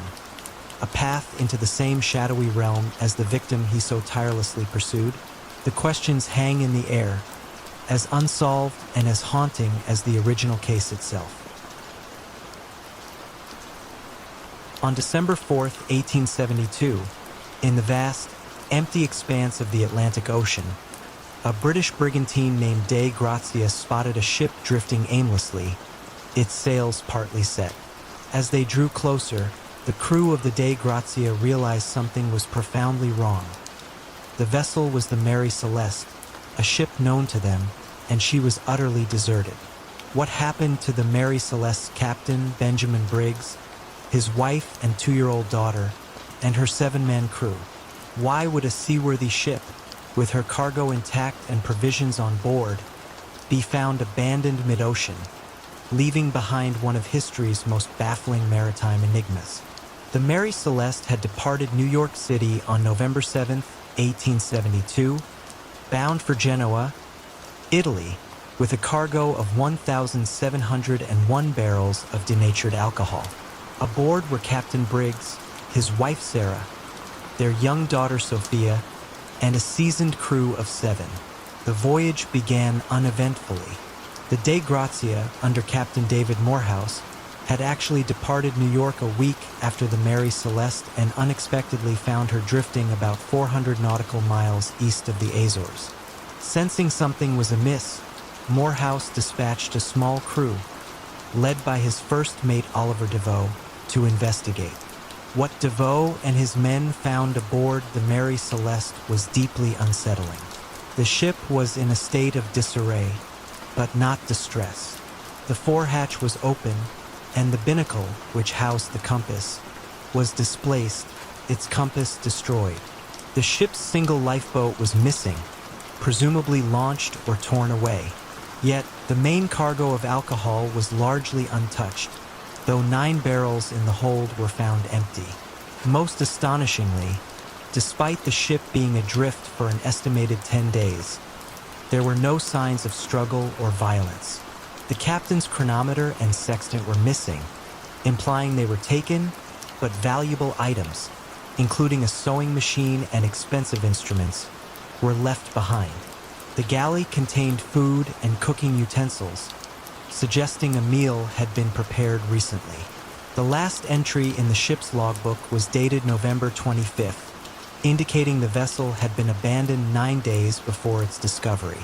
The salvage crew from the Dei Grazia sailed the Mary Celeste into Gibraltar, where a Vice Admiralty court convened to investigate. The court, initially suspicious of foul play by the De Grazia's crew, found no evidence of it. They meticulously examined every detail, but no conclusive explanation for the abandonment emerged. The absence of the crew and the lack of a distress signal were the central mysteries.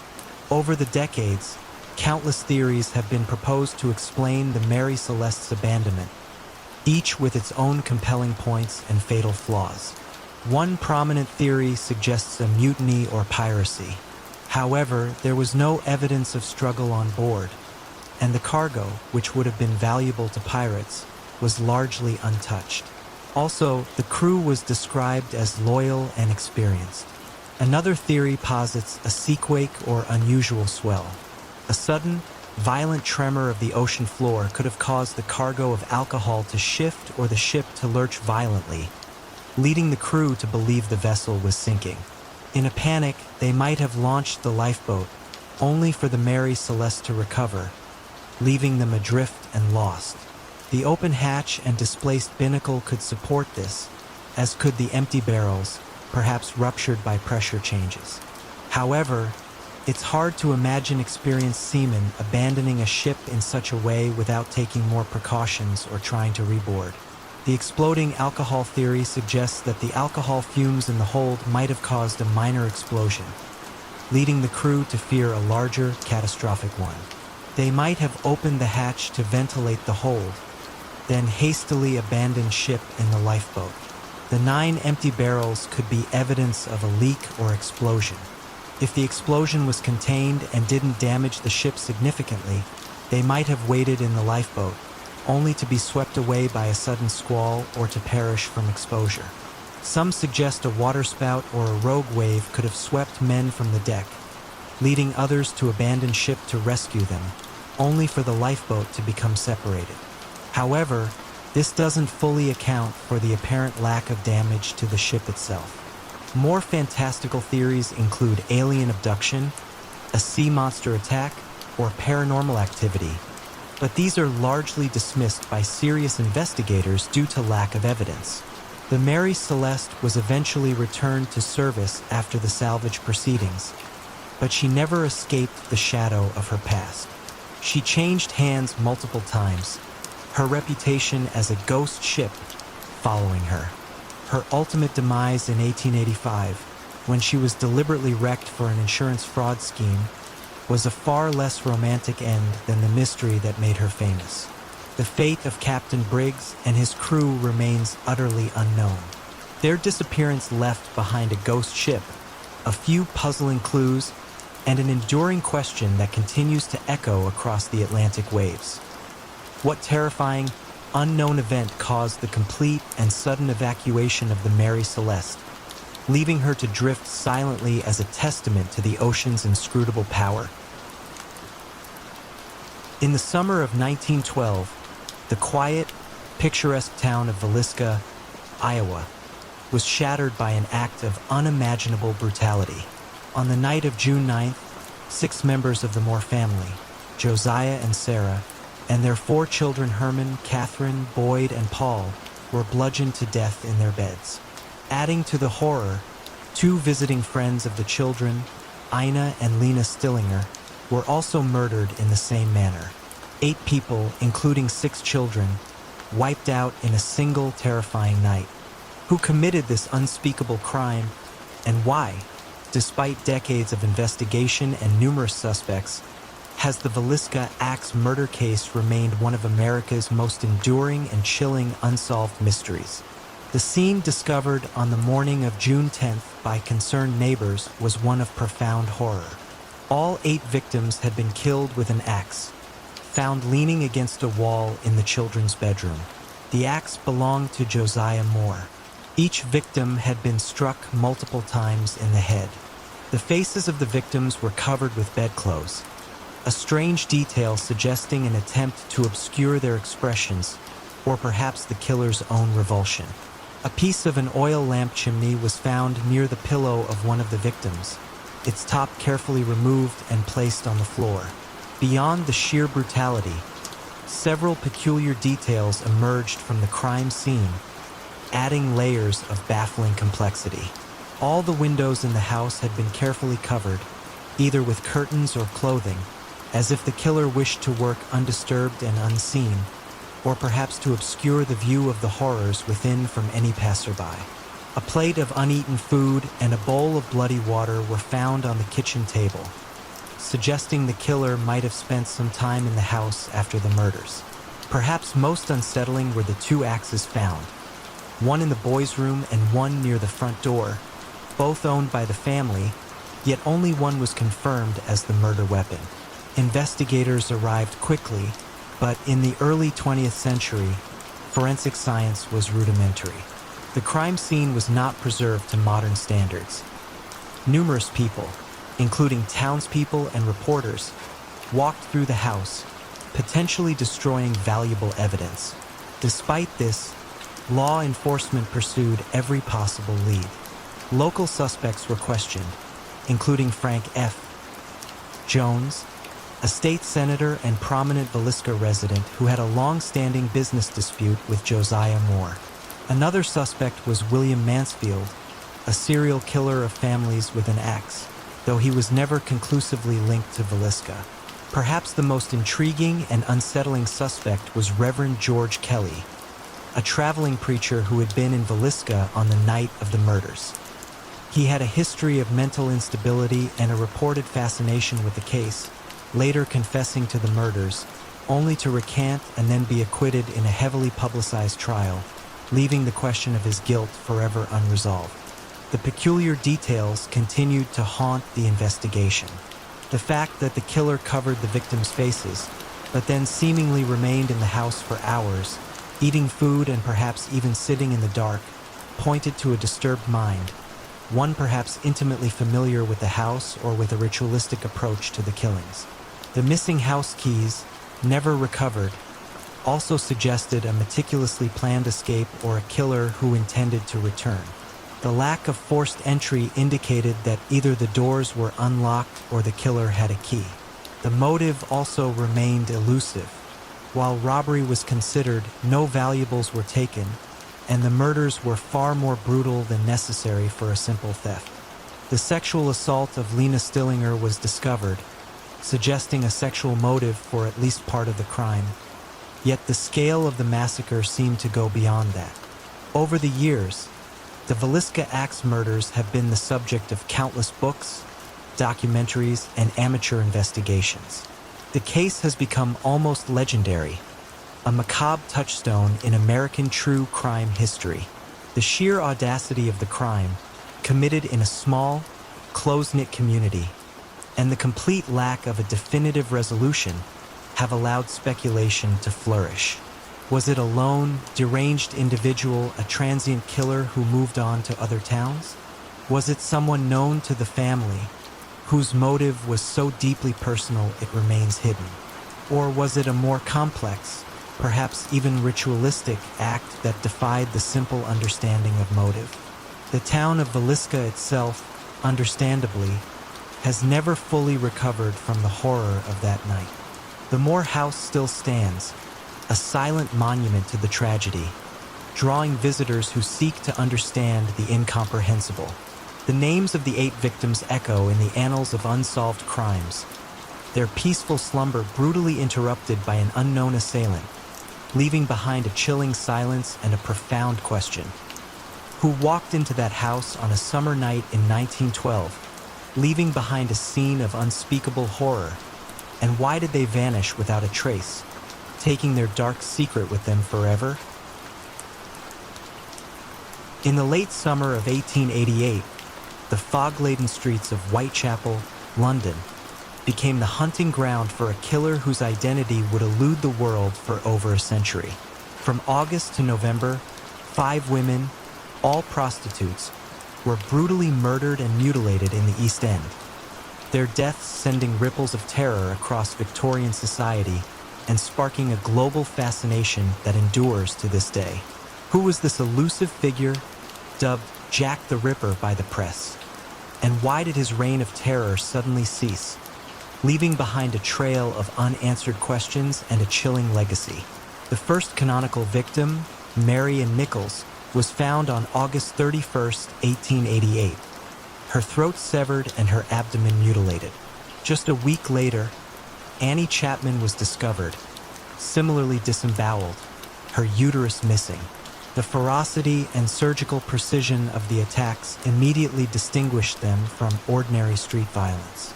The killer appeared to be escalating, growing bolder and more gruesome with each act. Panic began to grip Whitechapel. Residents feared venturing out after dark, and the police, under intense public and governmental pressure, seemed powerless to stop the carnage. The double event of September 30th, 1888, cemented the Ripper's terrifying reputation. That night, Elizabeth Stride was found with her throat cut, but remarkably, no further mutilation. Minutes later, or so it seemed, Catherine Eddowes was discovered less than a mile away, her body grotesquely disemboweled, her kidney and part of her uterus removed, and her face savagely mutilated. The proximity of the murders and the distinct differences in the mutilations suggested either an interrupted attack on Stride or an astonishingly swift succession of killings. Near Eddowes' body, a piece of her blood-stained apron was found, along with a chalked message on a wall. "The Jews are the men that will not be blamed for nothing." This phrase, quickly washed away by police for fear of inciting anti-Semitic riots, became another elusive clue, hinting at motive or identity, yet providing no concrete answers. The fifth and final canonical victim, Mary Jane Kelly, was found on November 9, 1888, in her room at Miller's Court, Dorset Street. Her murder was the most horrific of all. She had been completely disemboweled and disfigured, her internal organs displayed around the room, suggesting the killer had spent a considerable amount of time undisturbed. This brutal finale brought the terror to a peak, yet after Kelly's death, the murders abruptly stopped. The autumn of terror had ended, but the shadow of the Ripper lingered. During the killings, a series of taunting letters, purportedly from the killer, were sent to police and news agencies. The most famous of these was the Dear Boss letter, signed Jack the Ripper, which coined the notorious moniker that would forever be associated with the case. Another, the From Hell letter, arrived with half a human kidney, believed to belong to Catherine Eddowes. While many of these letters were later dismissed as hoaxes, they added to the hysteria and further complicated the investigation, planting seeds of doubt and fear. The immediate investigation yielded little. The police struggled with the lack of forensic technology available at the time. There was no DNA analysis, no fingerprinting techniques as we know them today. The limited street lighting, the lack of surveillance, and the transient nature of the East End population made identifying witnesses or tracking suspects incredibly difficult. Hundreds of people were interviewed, but no definitive leads emerged. The suspects' list grew long and diverse, ranging from local butchers and barbers to eminent surgeons, artists, and even members of the royal family. Each theory has its proponents and detractors, but none have ever been proven definitively. Why did the killings stop? This question is as central to the mystery as the killer's identity. Did the Ripper die, commit suicide, or perhaps become institutionalized? Did he simply move away from London, taking his gruesome trade elsewhere? Or did he choose to stop for reasons known only to him? The sudden cessation of the murders, after such a terrifying escalation, has fueled endless speculation. The identity of Jack the Ripper remains one of the world's most enduring cold cases, a stark reminder that some dark chapters of history are destined to remain incomplete, leaving us to forever wonder about the shadowed figure who stalked the cobbled streets of Victorian London, leaving behind only fear and unanswered questions. In the frozen heart of the Canadian Arctic, a vast, white wilderness stretched unending beneath a sky often ablaze with the aurora. Here, on a remote, nameless ice shelf, stood Polaris Station 7, a cutting-edge scientific outpost established in 1957 to study atmospheric phenomena and the Earth's magnetic field. meticulously constructed to withstand the harshest polar conditions. It housed a small, dedicated team of international scientists. But on the frigid morning of February 14, 1959, a routine resupply flight found not the sturdy prefabricated buildings and bustling activity, but only a perfectly smooth, undisturbed expanse of ice where the entire station, its equipment, and its six-person crew had simply vanished without a trace. What impossible force consumed Polaris Station 7, leaving behind no distress signal, no wreckage, and no logical explanation for its complete and utter disappearance? Polaris Station 7 was a marvel of mid-century engineering, a self-contained habitat designed for prolonged isolation. Its main module, a large cylindrical structure, was anchored deep into the permafrost, equipped with advanced communications arrays, research laboratories, and living quarters. The crew, led by the seasoned glaciologist Dr. Elias Vance, included specialists in geophysics, meteorology, and communications, all committed to their high-stakes research at the very edge of human habitation. Their weekly radio check-ins with military command in Resolute Bay were typically brief and uneventful, a mundane rhythm against the backdrop of the extraordinary. You might imagine the blinding white landscape, the biting wind, and the relentless silence that surrounded Polaris Station 7. The last transmission, received on February 13th, was a standard weather report and confirmation of supplies needed for the upcoming resupply. Dr. Vance's voice was calm, professional, with no hint of distress or anomaly. The following day, when the small Canadian Armed Forces transport plane, the Arctic Tern, descended through the clear, cold air for its weekly drop, the pilots, Captain Davies and First Officer Chun, peered through the snow-goggled cockpit, searching for the familiar cluster of buildings. Their instruments confirmed they were directly over the station's coordinates. But beneath them, there was nothing. Just an unbroken, pristine expanse of ice and snow, reflecting the stark blue sky.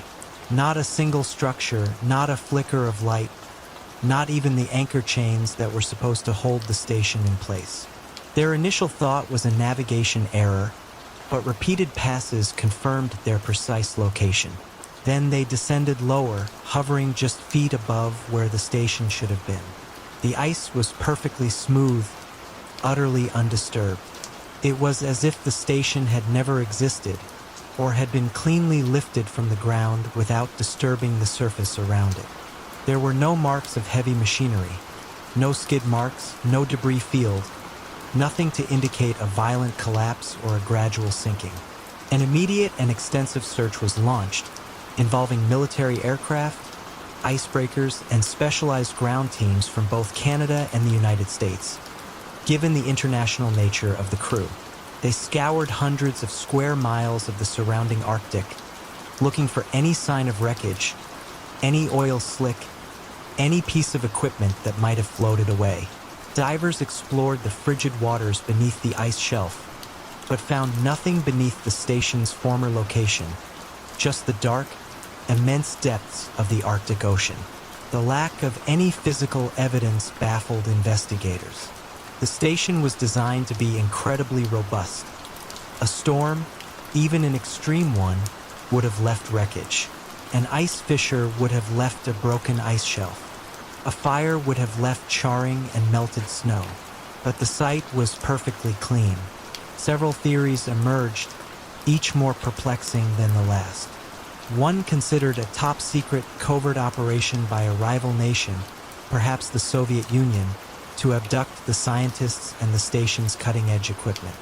But the logistical challenges of moving an entire research station, silently and without trace, from such a remote location, defying all radar and surveillance, seemed impossible even for the most advanced covert forces. It would have required a secret technology far beyond what was known or even imagined in 1959. Another theory, whispered with more caution, involved a catastrophic failure of a highly experimental piece of equipment. Polaris Station 7 was rumored to be testing advanced energy or magnetic field generators. Could one of these devices have malfunctioned, creating a localized event that somehow vaporized the entire station, leaving no trace. But even in such a scenario, some lingering radiation or heat signature, some evidence of immense energy release would be expected. There was none. The most unsettling hypothesis, born from the sheer impossibility of the situation, leaned into the realm of the unknown. Was it a highly localized, natural anomaly, perhaps a temporal or dimensional shift, a momentary tear in the fabric of space-time that simply swallowed the station whole?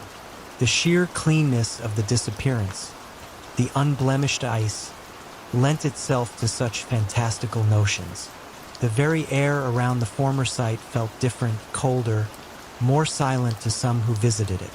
The disappearance of Polaris Station 7 remains one of the Arctic's most profound and chilling enigmas. The families of the missing crew were left in perpetual limbo, with no bodies, no wreckage, and no answers. The event was officially classified as an unexplained incident, the files eventually buried under layers of bureaucracy. What truly transpired on that Valentine's Day in 1959, and did the 6 scientists simply vanish into the vast, indifferent silence of the Arctic, or into something far more profound and mysterious? The ice holds its secrets tightly, and the questions continue to echo across the endless white expanse where Polaris Station 7 once stood. In the desolate expanse of the Nevada desert, near the small, almost forgotten town of Eureka, a prospector named John Smith stumbled upon a discovery that would plunge him into a bewildering mystery. In the summer of 1904, while searching for gold, he found not a vein of ore, but a meticulously constructed, perfectly preserved wooden box buried deep beneath the arid soil. Inside, amidst layers of silk and dried herbs, lay a collection of bizarre artifacts, including intricate clockwork mechanisms, astronomical charts depicting unknown constellations, and a worn leather journal filled with a flowing, elegant script written in a language no scholar could identify. Who created this cryptic time capsule? What lost civilization or solitary genius did it belong to? And what ancient, yet futuristic, secrets did it hold, buried beneath the Nevada sand? John Smith, a man toughened by years of battling the harsh elements of the American West, initially thought he had unearthed a settler's forgotten strongbox. The box itself was crafted from a dark, dense wood, possibly mahogany, inlaid with subtle brass designs that seemed almost alien in their geometric precision. It felt ancient, yet its preservation was uncanny, as if time had forgotten to touch it. You might imagine the dust-caked hands of the prospector carefully prying open the lid, revealing not gold, but something far more perplexing. The interior was lined with what appeared to be incredibly well-preserved silk, patterned with faint, complex designs. Nestled within were the artifacts that defied explanation. There were 3 small, spherical objects, each about the size of an orange, made of a polished, dark metal that felt strangely warm to the touch. They contained no visible seams, but upon closer inspection, minute gears and levers could be seen beneath transparent panels, suggesting an impossibly intricate internal mechanism. These were unlike any clocks or scientific instruments of the early 20th century. Alongside these were several rolled parchment scrolls. When unfurled, they revealed maps of celestial bodies, meticulously drawn. But the constellations depicted were not those visible from Earth. They showed star patterns that seemed to belong to another sky, or perhaps a sky from a different epoch or even a different galaxy. The precision of the stellar charts was astonishing, far beyond the astronomical knowledge of any known ancient civilization. The centerpiece of the collection, however, was the leather-bound journal. Its cover was unadorned, save for a single, stylized symbol pressed into the leather, a swirling design resembling a galaxy. Inside, the pages were filled with a consistent, beautiful script. The characters were flowing, almost calligraphic, reminiscent of Arabic or Sanskrit, yet utterly distinct from any known language.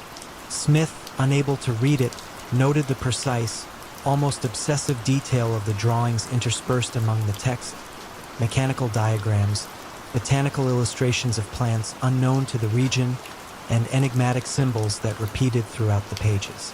Word of Smith's strange find eventually reached academics at the University of Nevada, Reno. Scholars of linguistics, archaeology, and astronomy were called in. Their initial excitement quickly turned to profound bewilderment. The wood of the box defied easy identification, appearing to be native to no known terrestrial species, yet it was undeniably wood. The metal of the spherical devices contained trace elements that didn't match any known alloys. The language of the journal proved to be the greatest puzzle.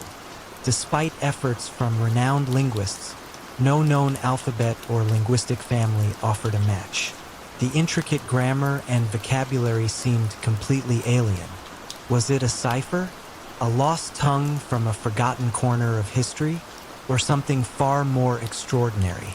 The theories that emerged were wild, yet strangely compelling.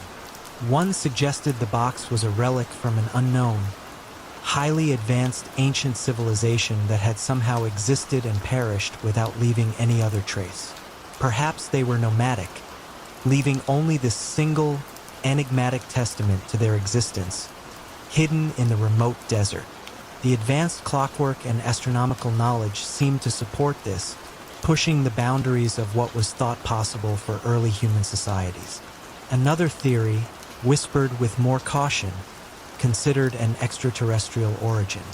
The alien constellations, the unknown metal, the unidentifiable language, these elements pointed to a source beyond Earth. Was the box a survival kit from a crashed vessel? A message left behind by visitors from another world? The undisturbed nature of the burial and the lack of a crash site made this less likely, but the contents defied terrestrial explanation. A more grounded, yet still fantastical idea proposed that the box was the creation of a singular, reclusive genius, a lone inventor or philosopher who had somehow developed technology and knowledge centuries ahead of his time, choosing to bury his legacy rather than share it with a world unprepared to understand. Perhaps a reclusive polymath, an eccentric hermit, who had simply vanished after burying his secrets. But even this struggled to explain the unidentifiable materials and the truly alien script. The box and its contents were eventually moved to a secure university archive, becoming an object of intense, albeit quiet, study for decades. Despite technological advancements, the language remained undeciphered, the mechanisms unreplicable, and the constellations stubbornly unknown. The Eureka box, as it came to be known, serves as a silent challenge to our understanding of history and possibility. Who buried this extraordinary enigma in the Nevada desert? And what profound message or warning did they intend to convey to a future that still struggles to comprehend its secrets? The arid sands guard their silence, and the mystery of the box endures. The sleepy coastal town of Portlock, Alaska, had always lived in harmony with the vast, untamed wilderness of the Kenai Peninsula. Its remoteness was its charm, its quietude its blessing. But in the spring of 1993, that peace was shattered when the town's entire fishing fleet, 7 vessels, from sturdy trawlers to nimble crab boats, vanished from their moorings in the dead of night, leaving behind no distress signals, no broken ropes, and no logical explanation for their synchronized disappearance. What force could have spirited away an entire fleet from a protected harbor? And what became of the skilled fishermen and their vessels, swallowed by the Alaskan night? Portlock was a community inextricably linked to the sea. Generations of families had made their living from the rich fishing grounds of the Gulf of Alaska. The fleet was the lifeblood of the town. The Sea Dragon, captained by the venerable old salt Elias Thorne. The Northern Star, owned by the ambitious young siblings Liam and Maeve O'Connell, and 5 other boats, each a testament to the hard work and resilience of the town's inhabitants. Their absence, therefore, wasn't just a mystery. It was an existential threat to Portlock itself. On the evening of May 14th, the weather had been unusually calm for that time of year. A clear sky, a light breeze, and a placid sea. Most of the fleet had returned to harbor that afternoon, securing their vessels for a day of maintenance before the next big run. Witnesses, a few late-night revelers at the Rusty Anchor Tavern and a lone lighthouse keeper, reported nothing out of the ordinary. The usual clinking of mast lines against poles, the gentle creak of hulls in the water, the mundane sounds of a working harbor. You might imagine the dawning horror that spread through Portlock on the morning of May 15th. The first fisherman to arrive at the docks, coffee cup in hand, stopped dead. His boat, the Lucky Lady, was gone. He blinked, rubbed his eyes, and looked around. Then he saw it, the empty space where the Sea Dragon should have been, and the Northern Star. And then the chilling realization dawned, every single one of them. The moorings were intact, the ropes neatly coiled on the empty dock, as if the boats had simply untied themselves and glided away. There was no sign of struggle, no oil slicks, no debris, just empty water. The Coast Guard was immediately notified, launching an extensive air and sea search operation that stretched for hundreds of miles along the Alaskan coast. This was not a small craft gone astray. This was 7 substantial vessels, some over 60 feet long, vanishing simultaneously. It defied all logic. How could such a coordinated event occur without anyone seeing or hearing anything? Investigators from the state police and federal agencies descended upon Portlock, interviewing every resident, scrutinizing every detail. The lighthouse keeper swore he saw nothing but the usual passage of cargo ships far out at sea. The bar patrons confirmed the calm weather and routine evening. There were no reports of suspicious vessels in the area, no evidence of piracy, a rare but not unheard of threat in these waters, especially not on this scale. If it was piracy, why take the boats without a trace, leaving no ransoms, no messages? One of the initial theories was a sudden, localized natural phenomenon. Perhaps an undetected rogue wave or a sudden, violent squall had struck the harbor, somehow lifting the boats cleanly from their moorings and carrying them out to sea. But this was quickly dismissed. The harbor was relatively sheltered, and such a force would have left widespread damage to the docks, the shore, and other smaller boats that remained untouched. Furthermore, it wouldn't explain the absence of distress calls or the complete lack of debris. Another theory, quietly whispered by some of the more seasoned locals, leaned towards something almost supernatural, or at least deeply unsettling. Portlock had its share of local legends, stories of the Hairy Man or the Nantianak, a giant, ape-like creature said to inhabit the surrounding forests and occasionally interact with humans. While most dismissed this as folklore, the sheer inexplicable nature of the event made even the most rational minds consider the unconventional. Could some unknown, powerful entity of the Alaskan wild have taken the fleet? A more grounded, yet still disturbing, hypothesis suggested a deliberate act of sabotage or theft orchestrated by a highly skilled and secretive organization. But again, the question remained, for what purpose? And how could such an operation be executed with such stealth and precision, bypassing all surveillance and leaving no trace? The logistics of moving 7 large vessels without detection were staggering. The families of the missing fishermen were left in an agonizing limbo. No bodies were found, no wreckage, no oil slicks, nothing.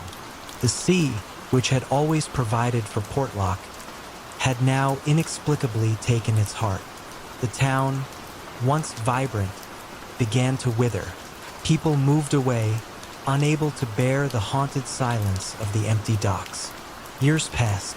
The mystery of the Portlock fleet became a modern maritime legend, recounted in hushed tones by seasoned sailors and curious travelers. The Coast Guard files remained open, but hope faded. The ocean, vast and indifferent, held its secret close. What silent, powerful force truly claimed the Portlock fleet that night? And will the depths ever reveal the truth of their final, synchronized voyage into the unknown? The question lingers, a chilling echo in the quiet, empty harbor. On a crisp autumn morning in 1957, along a secluded stretch of French Riviera coastline near Nice, a solitary figure was discovered slumped against the seawall, his gaze fixed on the distant horizon. His pockets yielded no wallet, no passport, no identifying papers of any kind, only a single train ticket from Marseille, unused. Who was this man, and what brought him to this desolate shore in his final moments, leaving behind no trace of his identity? The local gendarmerie, accustomed to the seasonal influx of tourists and the occasional petty theft, found themselves facing a puzzle unlike any they had encountered. The man appeared to be in his late 40s, dressed in a finely tailored suit, impeccably pressed despite his current repose. There were no signs of a struggle, no obvious injuries, and no personal belongings that might shed light on his origins. It was as if he had simply materialized on the beach, a ghost in an expensive suit. You might imagine the quiet diligence with which Inspector Jean-Luc Dubois approached the case. A man of quiet habits and keen observation, Dubois began by meticulously documenting the scene. The sand around the body was undisturbed, suggesting the man had simply sat down and succumbed to whatever ailment had taken him. His hands were clean, his fingernails neatly trimmed. There was nothing to suggest a struggle nor a fall. It was the picture of serene, yet utterly confounding expiration. The body was transported to the local morgue. Dr. Emily Moreau, the town's pathologist, performed a thorough examination. She found no signs of violence, no poison in his system, no underlying medical condition that would explain such a sudden death. The man's organs were healthy, his build athletic for his age. It was as if he had simply ceased to be. The official cause of death was left as unknown, a rare and troubling pronouncement that gnawed at Dubois. A week passed with no progress. Fingerprints yielded no matches in national or international databases. Descriptions circulated to every police station in France and beyond, but no one came forward to claim him. No missing persons report seemed to fit. It was as if the man had never existed before that morning on the beach. Then came the peculiar discovery.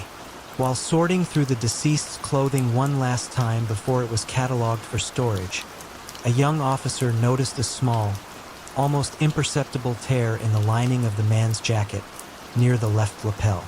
With careful hands, he probed the tiny opening and discovered a perfectly folded slip of paper, hidden away.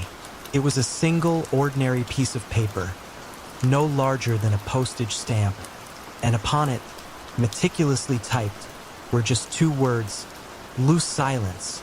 Loose silence. The silence. It was both a phrase and a condition that now perfectly encapsulated the man's mysterious end.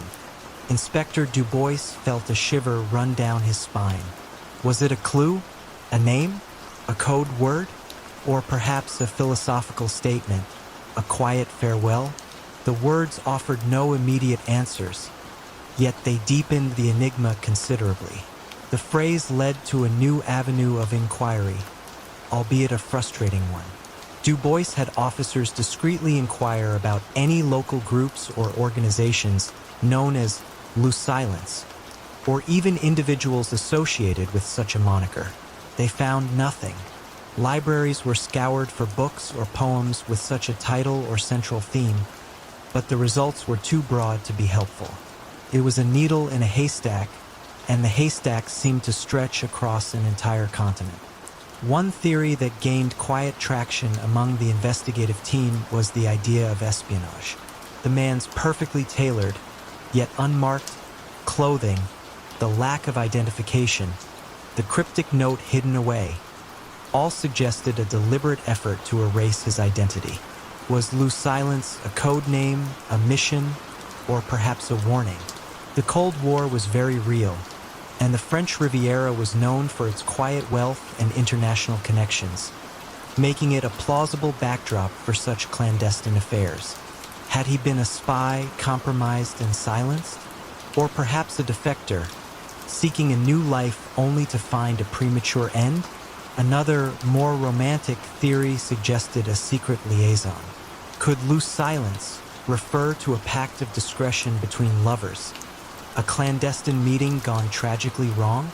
Perhaps he had intended to disappear with someone, only to be left behind or worse, betrayed. The unused train ticket added a poignant layer to this idea. Was he waiting for someone who never arrived? Or had he been meant to meet them elsewhere? Months turned into a year. The case of Lou's silence remained an open file, gathering dust but never truly forgotten by Inspector Du Bois. The man's body, after a period of unclaimed repose, was eventually laid to rest in a small, unmarked grave in the municipal cemetery, a final silent testament to a life lived and ended without a name. The only marker was the quiet determination of a few individuals who still wondered about the enigmatic note and the man who carried it. To this day, the true meaning of Lou's silence and the identity of the man on the beach near Nice remain shrouded in the quiet mystery of an autumn morning in 1957. What purpose did those two simple words serve? And will we ever truly understand the silent truth they held?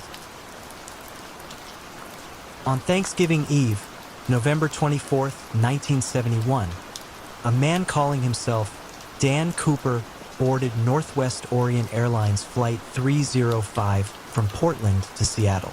What began as a routine 30-minute flight quickly spiraled into one of the most audacious and enduring unsolved mysteries in American history.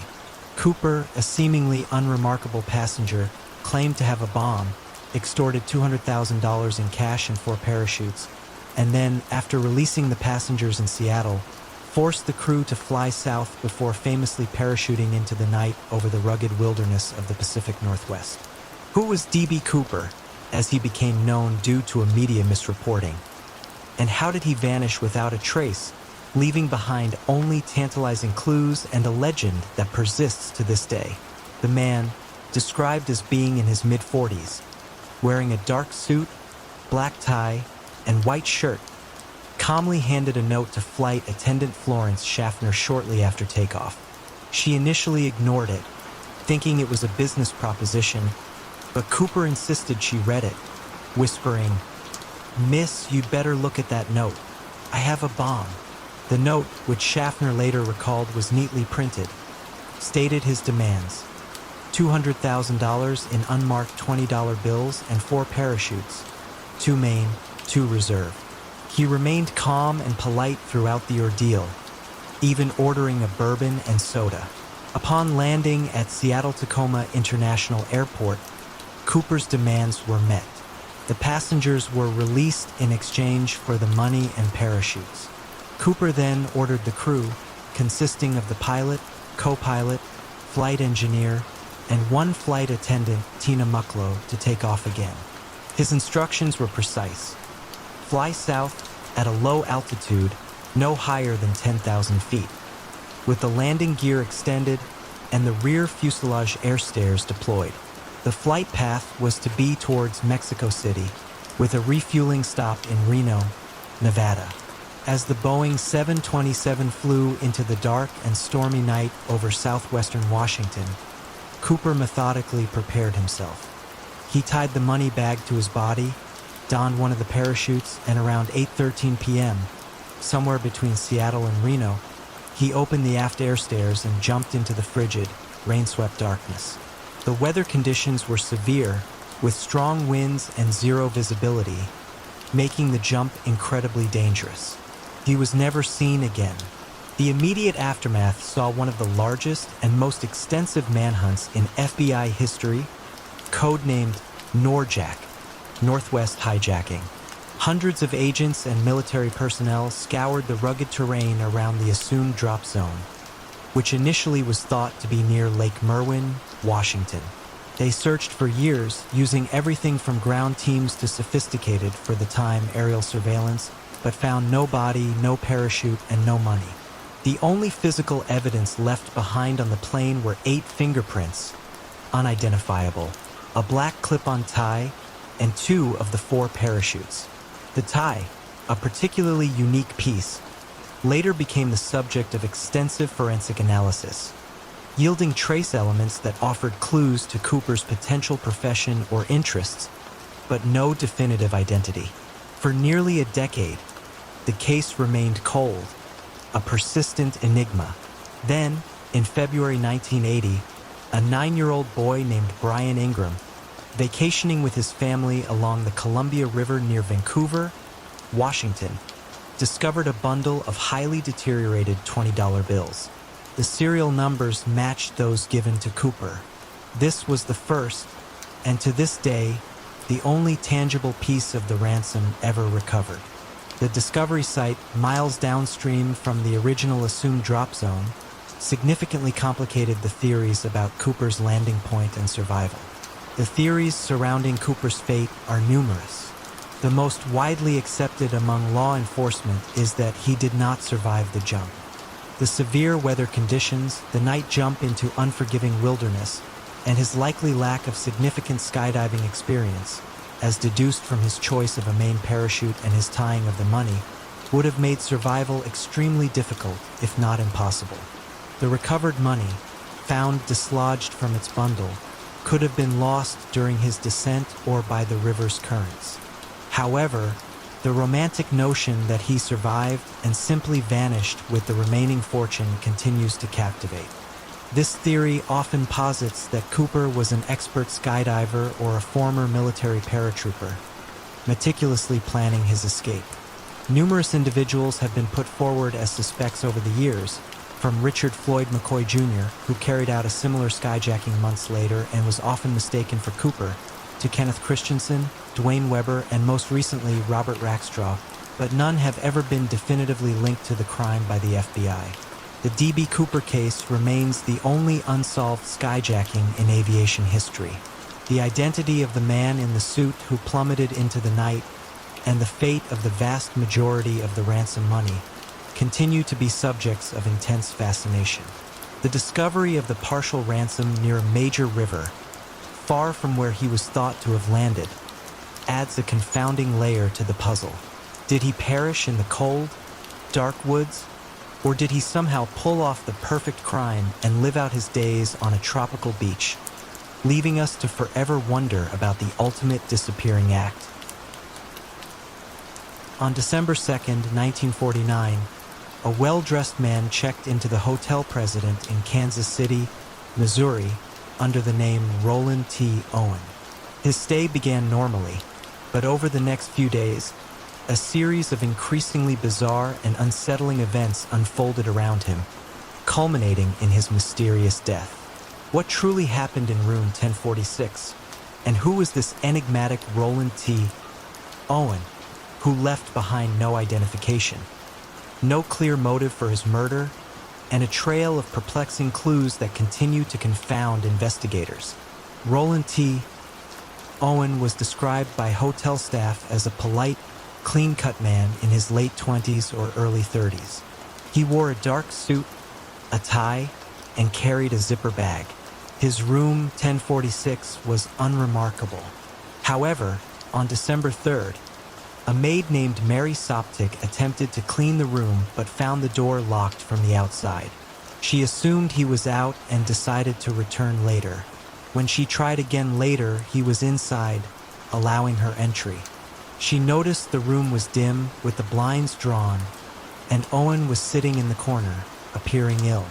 She also noted that the telephone was disconnected, yet he politely asked her to leave the door unlocked when she departed. This was the first hint of something amiss. The strange occurrences continued. The next day, Mary Soptic returned to clean the room and found the door still unlocked from her previous visit.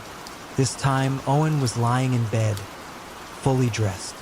She also noticed that the phone was again disconnected.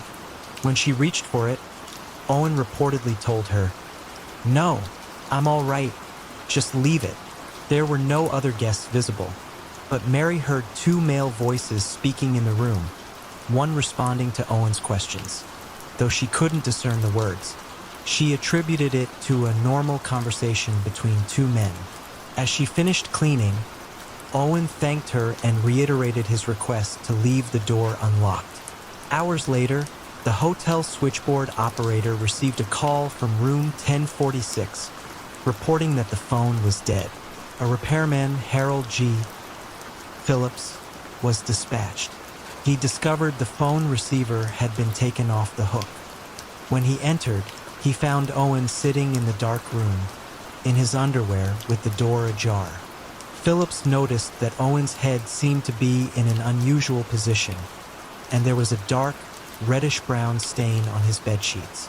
The man was incoherent, murmuring something about not falling. Phillips reconnected the phone and left, perplexed by the scene. A few hours later, a bellboy named Randolph E. Probst was sent to room 1046 after another call to the front desk. He found Owen lying face down on the bed, naked, covered by a sheet, and bleeding profusely. His hands and feet were bound with cord, and a rope was tied around his neck. There were multiple stab wounds to his chest, and his skull had been fractured. He was still alive, but barely. Police and paramedics were called immediately. Before losing consciousness, Owen uttered a few fragmented phrases. "I fell and hit my head, and I came here with 3 men. He later died at the hospital." The immediate investigation yielded more questions than answers. The room showed no signs of a struggle. The only belongings found were a comb, a packet of cigarettes, and an empty glass. No identification was found anywhere on the man or in the room.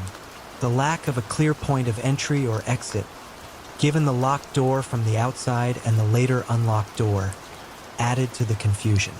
The staff, including Mary Soptic, insisted Owen was alone when they entered the room, despite her hearing voices. The most baffling clue came months later, after an extensive public appeal failed to identify the victim. A tip led police to a taxi driver who claimed he had driven Owen and 2 other men to the hotel president on December 1st. He described a third man waiting in the hotel lobby, suggesting Owen arrived with a total of 3 companions. This testimony corroborated Owen's dying words, "I came here with 3 men," painting a picture of a prearranged, perhaps sinister, meeting.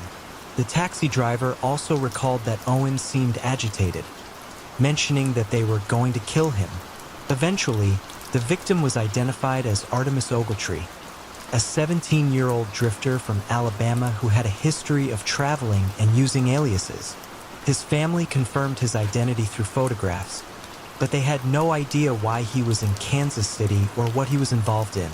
The discovery of a mysterious letter sent to Ogletree's mother from Roland T. Owen shortly before his death, signed cryptically and referring to a trip, only deepened the enigma. The murder of Artemis Ogletree in room 1046 remains unsolved, a testament to the layers of deception and the fragmented clues that never quite formed a coherent picture. Was it a robbery gone wrong, a lover's quarrel, or something far more sinister, perhaps involving organized crime or espionage? The silent, enigmatic presence of a victim with no official identity, and the series of strange events leading to his violent end, leave us to forever wonder what hidden drama played out in that hotel room, and who were the mysterious companions who shared Artemis Ogletree's final moments. On the afternoon of June 4th, 1960, a bright and sunny Saturday, 4 teenagers embarked on what should have been a joyous camping trip to Lake Bodom, near Espoo, Finland. By morning, 3 of them were dead, brutally murdered, and the 4th was severely injured, his memory irrevocably fractured. The serenity of the Finnish wilderness was shattered by an act of savage violence that has haunted the nation for decades, leaving behind a chilling question. Who was the killer of Lake Bodom, And why did they leave one survivor to bear witness to a horror he could not fully recall? The victims were 15-year-old girls, Mila Björklund and Anja Maki, and their 18-year-old boyfriends, Seppo Boiman and Nils Gustafsson. They had set up their tent on the shores of Lake Bodom, a popular spot for outdoor recreation, on what was supposed to be a fun, relaxing weekend. The idyllic setting masked a looming terror. The following morning, around 6 a.m., a group of birdwatchers discovered the horrific scene. The tent had been slashed, and outside it lay the bodies of Mila, Anya, and Seppo. All three had been violently bludgeoned and stabbed through the tent, with the weapon never definitively identified but believed to be a sharp object, possibly a knife, and a blunt instrument like a rock or a pole. Nils Gustafsson, covered in blood, was found lying beside the tent, alive but suffering from a concussion, multiple fractures to his jaw and facial bones, and stab wounds. Miraculously, he was still breathing, but his memory of the attack was a complete blank slate. The immediate investigation was plagued by a series of critical errors that would hamper the case for decades. The crime scene was not immediately secured, allowing curious onlookers, including local police and even civilians, to walk through it, potentially contaminating or destroying crucial evidence.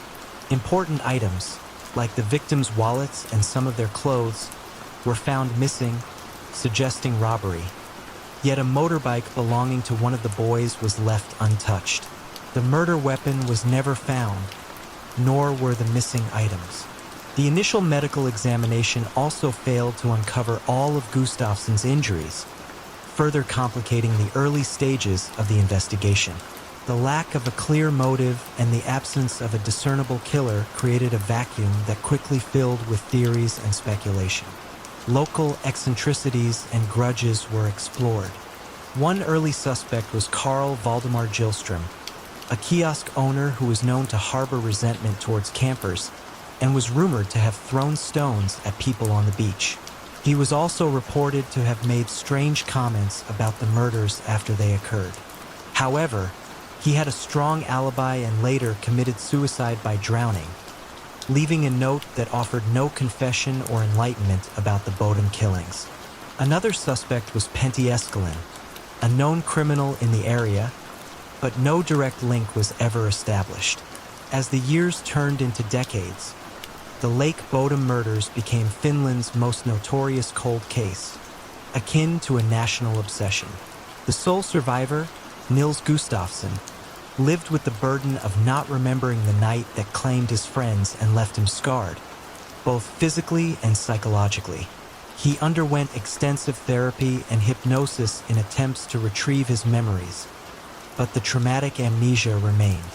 Then, more than 40 years later, in 2004, the case dramatically reopened.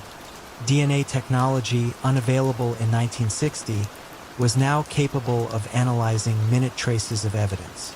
The Finnish National Bureau of Investigation announced that Nils Gustafsson himself was now the prime suspect. Prosecutors alleged that Gustafsson, in a drunken rage, had killed his friends after an argument over the tent, and then injured himself to make it appear as if he had also been a victim. They pointed to the fact that his injuries were less severe than those of the others, and that his shoes were found with the victim's belongings, suggesting he had taken them off inside the tent. Furthermore, Mila Björklund, his girlfriend, had been stabbed more times than the other victims, implying a more personal attack. The trial was highly publicized. The prosecution presented forensic evidence, including DNA analysis that identified Gustafsson's blood on the tent and his victims. They argued that his amnesia was feigned.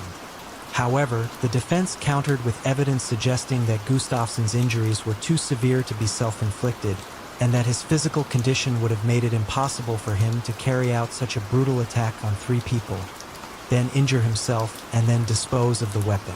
They also emphasized the contamination of the original crime scene. In October 2005, after a lengthy and emotionally charged trial, the district court acquitted Nils Gustafsson of all charges. The court ruled that the prosecution had not presented enough evidence to prove his guilt beyond a reasonable doubt. The forensic evidence was deemed inconclusive, and the original crime scene errors continued to cast a long shadow. The acquittal meant that the Lake Bodom murders officially remain unsolved. The question of who savagely attacked those 4 teenagers, leaving 3 dead and 1 to a life haunted by unanswered questions, continues to echo through the serene Finnish forest. Was it an unknown assailant who vanished into the night, or did the survivor truly hold the key to the mystery, locked away by trauma, leaving us to forever wonder if the truth lies hidden in the dark recesses of a tormented mind?